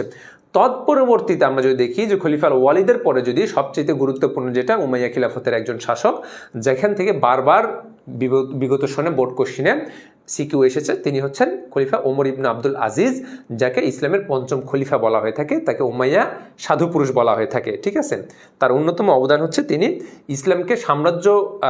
ইসলামী সাম্রাজ্য বিস্তৃতকরণ যে নীতি, এই নীতি থেকে তিনি বের হয়ে এসেছেন সাম্রাজ্যকে সুসংহত নীতি এবং অমুসলিমদেরকে ইসলামী সাম্রাজ্যে যে অমুসলিমদেরকে ইসলামে আকৃষ্টকরণ, এই বিষয়ে তিনি বেশি প্রাধান্য দিয়েছিলেন, ঠিক আছে।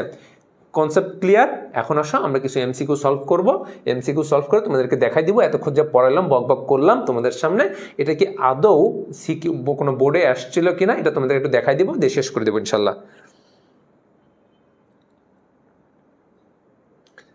আচ্ছা,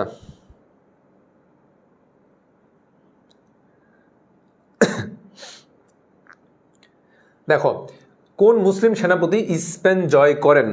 তোমরা কি অ্যান্সার দিছো কেউ? অনেকে অ্যান্সার করছো, যে এই যে রাবে আক্তার মিম, লামিয়া জুই, আলিফ মিয়া, জুইফা জান্নাত। আরে বাপরে, তোমরা তো সবাই পারো দেখতেছি।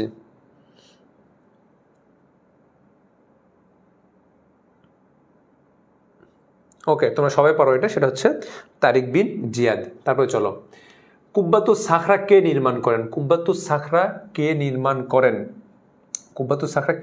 করেন? মুয়াবিয়া, আব্দুল মালিক, আল ওয়ালিদ এবং হিসাম, ঠিক আছে। কুব্বাতুস সাখরা একটা হচ্ছে যে সৌধ টাইপের, ঠিক আছে, হ্যাঁ, স্মৃতিস্তম্ভ। এটা কে নির্মাণ করেন? এটা তোমাদের উপর ছেড়ে দিলাম, এটা আমি অ্যান্সার করব না। দেখি এটা কেউ অ্যান্সার করছো কিনা। খলিফা আব্দুল মালিক, আচ্ছা, রাবি আক্তার মিম বলছে খলিফা আব্দুল মালিক, ওকে। তারপরে পারবো না ভাইয়া, ইতিহাস প্রিয় সদের, আচ্ছা, ঠিক আছে, এটা তোমাদের উপর ছেড়ে দিলাম, এটা আমি অ্যান্সার বলবো না, তোমাদেরকে দেখে নিবা। তারপরে দেখো 3 নাম্বার, কোন উমাইয়ার শাসককে রাজেন্দ্র বলা হয় থাকে? আমি বারবার বলছি, এটা তোমাদেরকে একটু আগেও বলে আসলাম যে রাজেন্দ্র কাকে বলা হয়ে থাকে, তো তোমরা এটা অ্যান্সার করবা, ঠিক আছে। 3 নাম্বার, যে ককে রাজেন্দ্র বলা থাকে, রাজাদের পিতা, কারণ তার 4 জন সন্তান খলিফা আল ওয়ালিদ থেকে শুরু করে আল হিসাম থেকে শুরু করে 4 জনই পরবর্তী খলিফা হিসেবে নিযুক্ত ছিলেন, এই কারণে তাকে রাজেন্দ্র বলা হয়ে থাকে। আচ্ছা, আব্দুল মালিকের শাসনামলে উল্লেখযোগ্য সংস্কারগুলো, খলিফা আব্দুল মালিকের শাসনামলে উল্লেখযোগ্য সংস্কারগুলো, এটা দেখো সকল বোর্ডে 2022 সালে কোশ্চিন। আমি কিন্তু বোর্ডের কোশ্চিনগুলো তোমাদেরকে নিয়ে আসছি, যে আমি এতক্ষণ যে তোমাদেরকে বললাম এটা আদৌ আসছে কিনা। দেখো কি কি, আরবি মুদ্রা চালু করেন, ওকে, আরবি লিপির উৎকর্ষ সাধন করেন, কোরআন সংকলন করেন। না, কোরআন সংকলন তিনি করেন নাই, তিনি মূলত আরবি মুদ্রা চালু করেছেন এবং আরবি লিপির উৎকর্ষ সাধন করেছেন। তাহলে আমরা দেখতে পারি 4-এর 1 এবং 2। তারপরে চলো, সর্বপ্রথম রাজকীয় টাকশাল নির্মাণ করেন কে? টাকশাল কোনটা ভাইয়া? যেখানে মুদ্রা বা টাকা যেখানে ছাপানো হয় সেটাকে টাকশাল বলা হয়ে থাকে। এটা কি করেছেন? খলিফা আব্দুল মালিক ইবনে মারওয়ান। আচ্ছা, ইসলামের নও-মুসলিমরা কি নামে পরিচিত? ইসলামের নও-মুসলিমরা কি নামে পরিচিত? আমরা উমাইয়া খিলাফতে দেখতে পারি ইসলামের যে নও-মুসলিম তাদেরকে কি বলা হতো? মাওয়ালি বলা হয়ে থাকো। কোথায়? এই যে মাওয়ালি, ঠিক আছে। এই মাওয়ালিদের তিনি খলিফা ওমর ইবনে আব্দুল আজিজ কি করেছিলেন? যে তাদেরকে অনেক সুযোগ সুবিধা দান করেছিলেন, ঠিক আছে। তারপরে চলো 7, খাঁটি আরবি মুদ্রা সর্বপ্রথম প্রবর্তন করেন কে? খাঁটি আরবি মুদ্রা সর্বপ্রথম প্রবর্তন করেন, এটা কত সালে কোশ্চেন? 2023 সালের কোশ্চেন, সকল বোর্ডের কোশ্চেন। সেটা হচ্ছে খলিফা আব্দুল মালিক ইবনে মারওয়ান, ঠিক আছে। তারপরে চলো, খলিফা প্রথম ওয়ালিদ কোন 3টি মহাদেশে মুসলিম সাম্রাজ্য স্থাপন করেন? ভালো করে দেখবা, খলিফা প্রথম ওয়ালিদ অর্থাৎ ওয়ালিদ ইবনে আব্দুল মালিক তিনি কোন 3টি মহাদেশে মুসলিম শাসন প্রতিষ্ঠা করেন? দেখো, Asia, Europe, Africa, Europe, America, Asia, Africa, Asia, America, Australia, Europe, Asia. না, এশিয়া। এশিয়া বলতে কোথায়? এই যে সিন্ধুতে মোহাম্মদ বিন কাসিম কর্তৃক সিন্ধু বিজয় করেন, পূর্বাঞ্চলের শাসনকর্তা। ইউরোপে কাকে দেন? তারিক বিন জিয়াদকে দেন, ঠিক আছে। আর আফ্রিকা বলতে মিশর কেন্দ্রিক, ঠিক আছে, মিশর কেন্দ্রিক, যেটা মুসা বিন নুসাইরের মাধ্যমে তিনি মিশর মিশর তিনি শাসনকর্তা নিযুক্ত করেছিলেন। এর ফলে আমরা দেখতে পারি যে এশিয়া, ইউরোপ এবং আফ্রিকা এই 3টি মহাদেশে আমরা কাকে দেখতে পাই? যে খলিফা আল ওয়ালিদ তার সাম্রাজ্য বিস্তৃত করেছিলেন। তারপরে চলো, যে কারবালার যুদ্ধের প্রধান কারণ কি? কারবালার যুদ্ধের প্রধান কারণ কি? আচ্ছা দেখি, খারেজিদের দমন, শিয়াদের আধিপত্য বিস্তার, হোসাইন রাদিয়াল্লাহু সরলতা, ইয়াজিদের অবৈধ মনোনয়ন। আমরা যদি দেখি তাহলে সবচাইতে গুরুত্বপূর্ণ, সবচাইতে ইম্পর্টেন্ট, মানে সবচাইতে হচ্ছে যে মূল যেটা কারণ, হ্যাঁ গুরুত্বপূর্ণ কারণ, এইটা হচ্ছে ইয়াজিদের যে অবৈধ মনোনয়ন, সেটা তার পিতা মুয়াবিয়া কর্তৃক ইয়াজিদের যে অবৈধ মনোনয়ন, এর ফলেই মূলত আমরা দেখতে পাই যে কারবালার প্রধান কারণ, কারবালার যে মর্মান্তিক ঘটনা, এটা অন্যতম কারণ। আচ্ছা, ওমর ইবনে আব্দুল আজিজকে উমাইয়া সাধু বলার কারণ কি? উমাইয়া সাধু পুরুষ বলার কারণ কি? তার অন্যতম একটা কারণ হচ্ছে কি ভাইয়া? দেখো, লামিয়া, যদি তুমি কি ক্লাসে ছিলেন না ভাইয়া, এতক্ষণ তো তোমাদের বারবার বলে দিচ্ছিলাম যে একটা ক্লাসেই তোমাদেরকে আমি এই উমাইয়া খিলাফতের গুরুত্বপূর্ণ যেগুলো সব সলভ করে দিচ্ছি। আচ্ছা দেখো, উমাইয়াদের স্বার্থ রক্ষার জন্য দেখতে সাধুর মতন ছিলেন বলে আব্বাসীদের বিরোধিতার কারণে খোলাফায়ে রাশিদের অনুসরণ, মূলত খোলাফায়ে রাশিদিনের যে অনুসরণ, এটার কারণে আমরা দেখতে পারি যে ওমর ইবনে আব্দুল আজিজকে উমাইয়া সাধু বলা হয়ে থাকে। তারপর আসো, উমাইয়া খিলাফত প্রতিষ্ঠিত হয় কত খ্রিস্টাব্দে? উমাইয়া খিলাফত প্রতিষ্ঠিত হয় কত খ্রিস্টাব্দে? 661 খ্রিস্টাব্দে প্রতিষ্ঠিত হয় এবং এর পতন ঘটে কত সালে? 750 খ্রিস্টাব্দে। এখন আসো, আচ্ছা তোমরা যে কয়জনই আসো ভাইয়া, তোমাদেরকে একটু বলে নিই, আমি বারবার বলতেছি যে তোমাদের এখনও যাদের প্রিপারেশন হয় নাই, এখনও যাদের তোমরা প্রিপারেশন নিতে পারো নাই, তোমাদের পরীক্ষা কিন্তু দেখতে দেখতে এই যে রমজান, ঈদ, এর মধ্যে তোমরা অনেক সময় তোমরা অতিবাহিত নষ্ট করে ফেলবা। তারপরে ঈদের পরবর্তী ঈদে যায় তোমরা এই যে অনেকের মানে চাচাতো বোনের বিয়ে, ভাইয়ের বিয়ে, বন্ধুর বিয়ে, ঠিক আছে, এই বিয়ে খাইতে দেখবা যে ঈদের পরে কিন্তু একটা বিয়ের একটা মানে আমাদের দিকে বলে যে ধুম পড়ে যায়, ঠিক আছে, বিয়ের একটা আমেজ চলে আসে। বেশ কিছু বিয়ে হয় কিন্তু বিশেষ করে এই কুরবানি ঈদের পরে, রোজার ঈদের পরে, ঠিক আছে। তো এই যে বিয়ের কিছু আমেজ আসবে, তোমাদের আত্মীয় স্বজন কারো না কারো বিয়ে হবে, দেখবা এখানে তুমি বিয়ে খাইতে যাই তোমার আবার 1 সপ্তাহ তোমার নাই হয়ে যাবে, পড়াশোনায় ফিরতে পারবে না। এই জন্য বারবার বলতেছি ভাইয়া, 25 ব্যাচের যে তোমাদের রেজাল্ট, 25 ব্যাচের রেজাল্ট দেখে তোমরা কিছুটা হলেও তোমরা হচ্ছে যে তোমাদের শঙ্কিত হওয়ার কথা, তোমাদের এখান থেকে শিক্ষা নেওয়ার কথা, ঠিক আছে। 25 ব্যাচের রেজাল্ট দেখেছো কি পরিমাণে ধস নেমেছে। আর এখন তো মানে আমাদের সেই শিক্ষামন্ত্রী চলে আসছে, হ্যাঁ, যার নাম আর নাই বলি, হেলিকপ্টার বললেই তোমরা বুঝবা। তো তিনি যেহেতু আসছেন, তিনি অবশ্যই চাইবেন যে একটা ফেয়ার এক্সাম হোক, ঠিক আছে। এখানে তোমাদের অনেক ফেয়ার একটা এক্সাম হবে এবং শুধু এক্সাম না, খাতার যে মূল্যায়ন, নম্বর দেওয়া, এই ক্ষেত্রেও দেখবে একটা ফেয়ার একটা কাজ, ফেয়ারনেস একটা থাকবে, ঠিক আছে। এক্ষেত্রে আমি বলে রাখি তোমাদেরকে অবশ্যই পড়াশোনায় ফিরতে হবে, নতুবা কিন্তু তোমরা পরীক্ষায় কোনোভাবেই ভালো করতে পারবে না। বিশেষ করে কিছু কিছু ইউনিভার্সিটি রয়েছে, তোমাদের অ্যাডমিশন টেস্টে যখন যাবা তখন তোমরা যে মার্কটা ক্যারি করবা এইচএসসিতে, এই মার্কের উপর ভিত্তি করে তোমরা প্রাথমিক সিলেকশনের ব্যবস্থা করা হয়। বিশেষ করে রাজশাহী ইউনিভার্সিটিতে আসতে গেলে তোমার একটা প্রাথমিক একটা সিলেকশন করা হয়, যেখানে আমার সময় যেটা 33,000 স্টুডেন্ট নেওয়া হয়েছিল। তো তুমি যদি একটা ভালো রেজাল্ট ক্যারি করতে না পারো, A+ যদি না পাও, তাহলে তুমি এই 33,000 স্টুডেন্টের মধ্যে তুমি সিলেক্ট হতে পারবে না।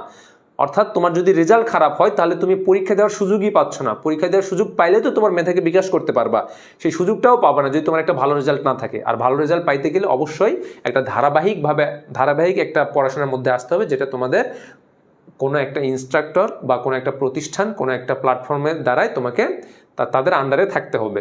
তো আমরা যেহেতু চলশিক্ষী প্ল্যাটফর্ম মানবিকের সবগুলো সাবজেক্টই আমরা ক্লাস নিয়ে থাকি, সবগুলো সাবজেক্টে আমাদের মানে স্বনামধন্য ইনস্ট্রাক্টররা রয়েছেন, অভিজ্ঞ ইনস্ট্রাক্টররা রয়েছেন। তো সেহেতু তোমাদেরকে বলবো, তোমরা আমাদের 4.1-এ যদি তোমরা এনরোল করো রেজিস্টার কোর্সে, ইনশাআল্লাহ তোমাদের A+ নিশ্চিতকরণে আমরা মানে যথেষ্ট তোমাদেরকে সহযোগিতা করব এবং বদ্ধপরিকর থাকবো ইনশাআল্লাহ। ওকে,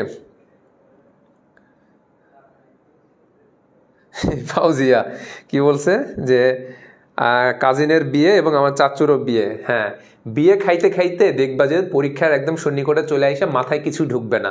এই যে সাল মনে থাকবে না, প্রেক্ষাপট মনে থাকবে না, কোন খলিফা কী সংস্কার করছেন কিছুই মনে থাকবে না। এই জন্য বলতেছি ধারাবাহিকভাবে পড়তে হলে মাহাদি ভাইয়ের ক্লাসে যদি মাহাদি ভাইয়ের ক্লাসে যদি থাকতে চাও, অবশ্যই তোমাকে FRB 4.1 রেজিস্টার কোর্সে এনরোল করতে হবে। আচ্ছা দেখো, এতক্ষণ যে তোমাদেরকে আমি উমাইয়া খিলাফত পড়াইলাম, এটা আমি সৃজনশীল কত সালে কোশ্চেন দেখো কোথায় গেল, দেখো Mymensingh board, Rajshahi board, Chittagong board, Sylhet board, Jessore board, Barisal board. কত সাল? 2025 সালের কোশ্চিন, 2025 সালের কোশ্চিন। এই উমাইয়া খিলাফত থেকে 2025 সালের কোশ্চিন আসছে যেটা, সেটা এখন তোমাদেরকে আমি দেখাচ্ছি। দেখো তোমরা গিয়ে এটা দেখো, উদ্দীপকটা দেখো। ব্রিটিশ সরকার ভারতে রাষ্ট্রীয় কার্যক্রম পরিচালনার জন্য ফার্সি ভাষার পরিবর্তে ইংরেজি ভাষার প্রচলন করেন। ভালো করে বুঝবা, ফার্সি ভাষার পরিবর্তে ইংরেজি ভাষার প্রচলন করে, তার মানে ভাষার প্রচলন ঘটতেছে। উদ্দীপক একটা হিন্টস দিয়ে ফেলছে অলরেডি।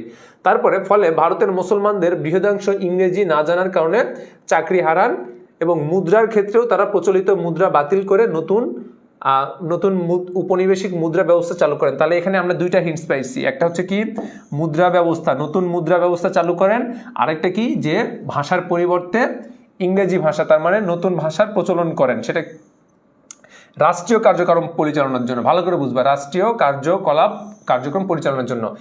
এই যে আচ্ছা ঠিক আছে, তাহলে প্রথম দেখো হাজ্জাজ বিন ইউসুফ কে ছিলেন?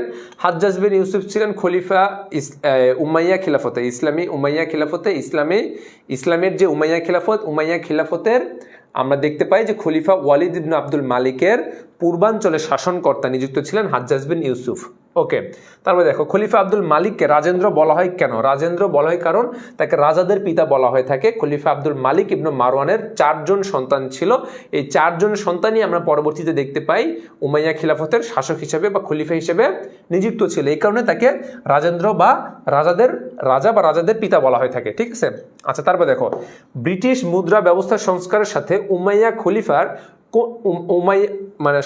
কোন উমাইয়া খলিফার কাজের মিল রয়েছে? তাহলে তোমাদেরকে আমি বারবার বলেছি ভাইয়া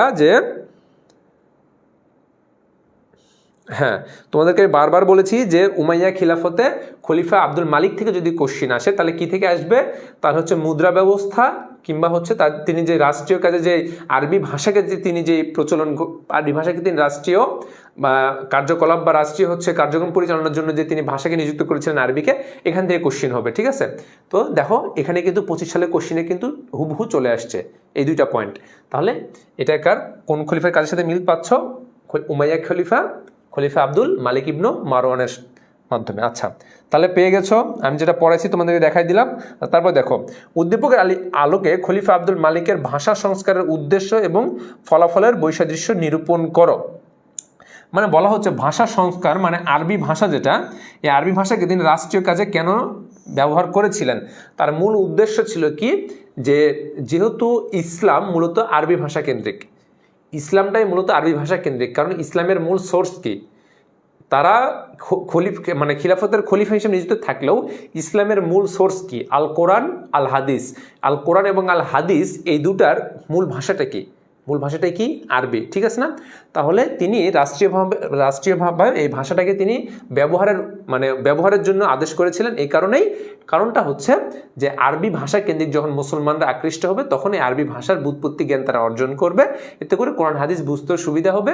এবং তিনি যে ইসলামী আমিরাত বা ইসলামের শাসন কার্যে তিনি যে শাসক, সেই ক্ষেত্রে তিনি এই আরবি ভাষাকে অধিক গুরুত্ব দিয়েছিলেন, ঠিক আছে? তাহলে তোমাদেরকে যেটা বলছিলাম যে দুইটা পার্ট হতে মানে অবশ্যই খলিফা আব্দুল মালিক ইবনে মারওয়ান থেকে যদি কোশ্চেন হয় তাহলে এই অংশ থেকে কোশ্চেন হয়ে থাকবে। সৌরভ,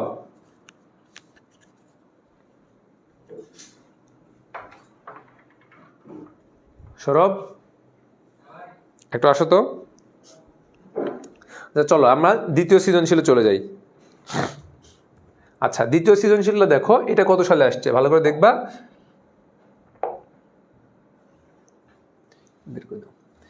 দ্বিতীয় সৃজনশীলটা দেখো, এটা কত সালের কোশ্চেন? সকল বোর্ড কত সালে আসছে? 2023 সালে আসছে। 2023 সালে আসছে। কোথায় কোথায় আসছে দেখো, কোথায় কোথায় আসছে? Dhaka board, Mymensingh board, Rajshahi board, Sylhet বোর্ডের কোশ্চেন, ঠিক আছে? দেখো, ইরানি সুলতান গাজান খান একজন প্রজারঞ্জক শাসক ছিলেন, ঠিক আছে? মানে প্রজাদের জন্য তিনি সব কাজগুলো করতেন। তিনি জনগণের কল্যাণের কথা চিন্তা করে সকল প্রকার অন্যায় কর নিষিদ্ধ করেন। সকল প্রকার অন্যায় কর নিষিদ্ধ করেন। এখানে একটা পয়েন্ট পাইলাম যে কর নিষিদ্ধ করছেন, আরেকটা পাইলাম কি? প্রজারঞ্জক শাসক ছিলেন, ঠিক আছে? তারপরে কি পাইলাম? তার শাসন নীতি ছিল প্রজা কল্যাণ ও ন্যায় নীতি প্রতিষ্ঠা, ঠিক আছে? ওকে, তিনি অত্যন্ত ন্যায়বান সৎ চরিত্রের অধিকারী পরিশ্রমী শাসক ছিলেন। ওকে, তবে সাম্রাজ্যের বিভিন্ন মতাবলম্বীদের বিরোধিতা, বহুজাতির সমন্বয়ে গঠিত রাষ্ট্রের দুর্বলতা, ইলখানিদের প্রতি বিরূপ মনোভাব ইত্যাদি কারণেই ইলখানি সাম্রাজ্যটি খুব বেশি দিন স্থায়ী হয়নি। তার মানে আমরা যেটা দেখতেছি, ইলখানি সাম্রাজ্য যেটা এই সুলতান গাজান খানের, এটা বেশি দিন এটাকে টিকে নাই, বেশি দিন এটা থাকে না। তার অন্যতম কারণ তিনি কি দেখিয়েছেন এখানে?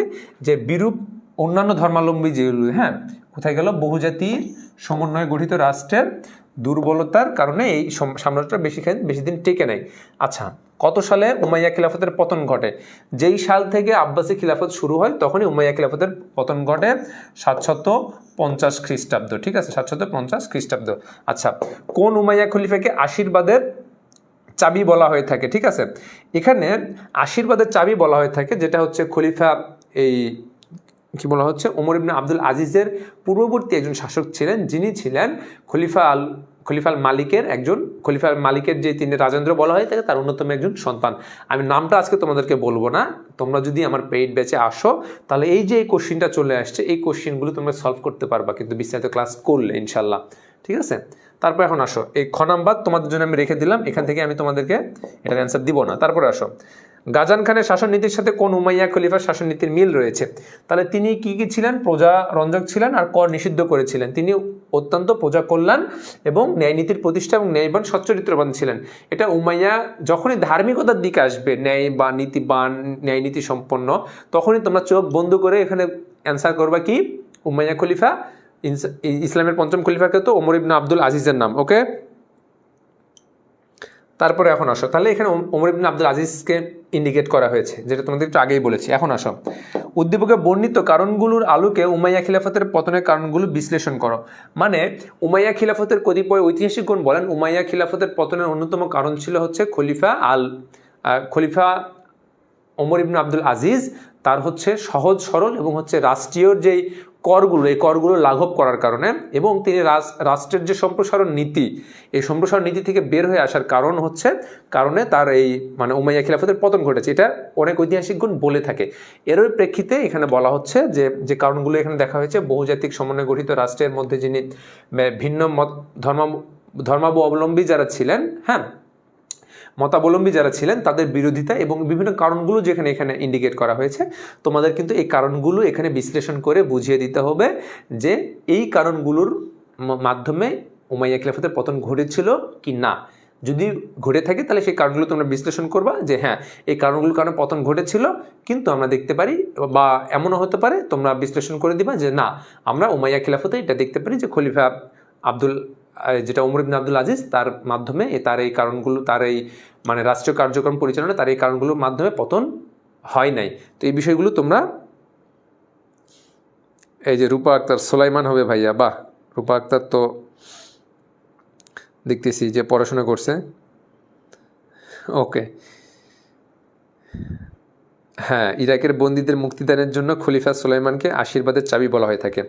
হ্যাঁ, আশীর্বাদের চাবি, খলিফা সুলাইমানকে যে আশীর্বাদের চাবি বলা হয়ে থাকতেছে যে ইরাকের বন্দীদের মুক্তির জন্য শুধু না, এই ওমর ইবনে আব্দুল আজিজকে তিনি যে পরবর্তী শাসক হিসেবে নিযুক্ত করেছিলেন, এটার কারণেও তাকে আশীর্বাদের চাবি বলা হয়ে থাকে। ঠিক আছে, যাই হোক, তোমরা যেহেতু বলে ফেলছে জন্য আমি তোমাদের একটি মানে এখন সংযুক্ত করলাম।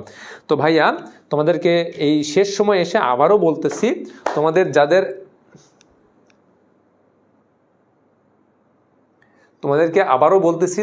যাদের এখনও প্রিপারেশান নিতে পারো নাই বা ইসলামের ইতিহাস তোমাদের কাছে কঠিন মনে হয়, অনেক সময় সাল মনে থাকে না, অনেক সময় প্রেক্ষাপট বোঝো না, বা একটা অধ্যায় শুরু করলে দেখো যে 80 পেজ 90 পেজের একটা অধ্যায়, কোনটা রেখে কোনটা পড়বো, কোনটা বাদ দিতে হবে, কোনটা ছাড়তে হবে, কোনটা পড়তে হবে, এই বিষয়টা বোঝো না, ক্লিয়ার হনে কনসেপ্ট, তাদেরকে বলবো তোমরা অবশ্যই FRB 4.1 কোর্সটা যেটা আমরা লঞ্চ করেছি সেটা তোমরা এনরোল করে ফেলো। ইনশাল্লাহ ক্লাসে যখন পেইড ব্যাচে আসবা, ইনশাল্লাহ তোমাদের সাথে বিস্তারিত দেখা হয়ে যাবে ইনশাল্লাহ। আরেকটা বিষয়, যে পরবর্তী ক্লাস তোমরা কোন অধ্যায়ের মানে কোন অধ্যায়ের জন্য চাও আর কি, কোন অধ্যায়ের ক্লাসটা চাও, প্রথম পত্রের কোন অধ্যায়ের উপর পরবর্তী তোমরা ফ্রি ক্লাসটা চাও, এটা তোমরা এখনই আমাকে জানাই দাও। ঠিক আছে, এটা জানাই দেওয়ার মাধ্যমে আজকে আমি ক্লাসটা শেষ করে দেবো ইনশাল্লাহ। তোমাদের কোন অধ্যায়ে তোমাদের সমস্যা আছে এটা আমাদেরকে মানে দ্রুত জানাই দাও।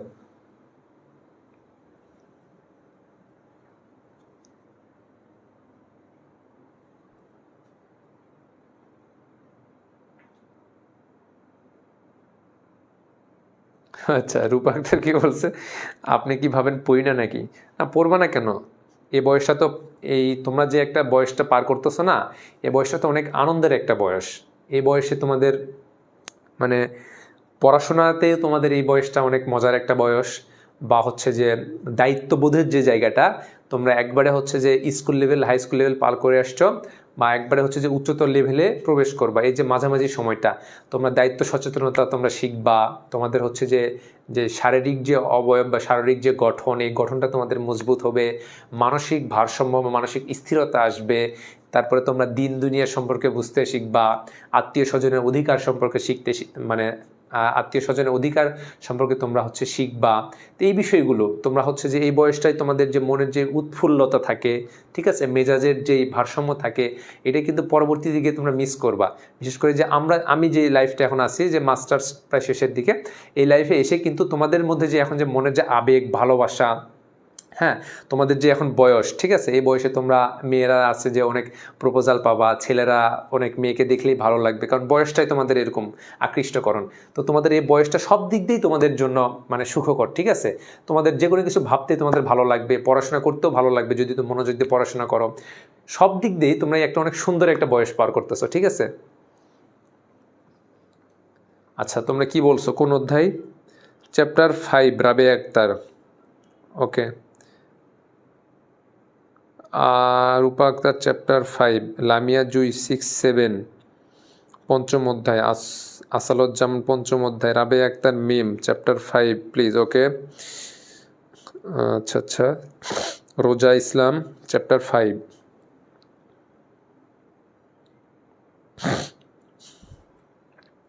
আর কে বলছে দেখি? এই যে লামতা সরব বলছে পঞ্চম অধ্যায়, রাবেয়া আক্তার মিম পঞ্চম অধ্যায়। ওকে,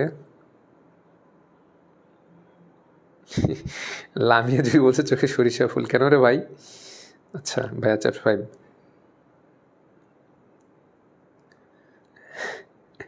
রূপা আক্তার, আচ্ছা, ওকে ভাইয়া, তাহলে ইনশাল্লাহ পরবর্তী যেটা তোমাদের ফ্রি ক্লাস হবে, তোমরা রুটিন অবশ্যই পেয়ে গেছো, সেই রুটিন অনুযায়ী পরবর্তী ফ্রি ক্লাসটা পঞ্চম অধ্যায় কেন্দ্রিক আমি নেওয়ার চেষ্টা করবো ইনশাল্লাহ।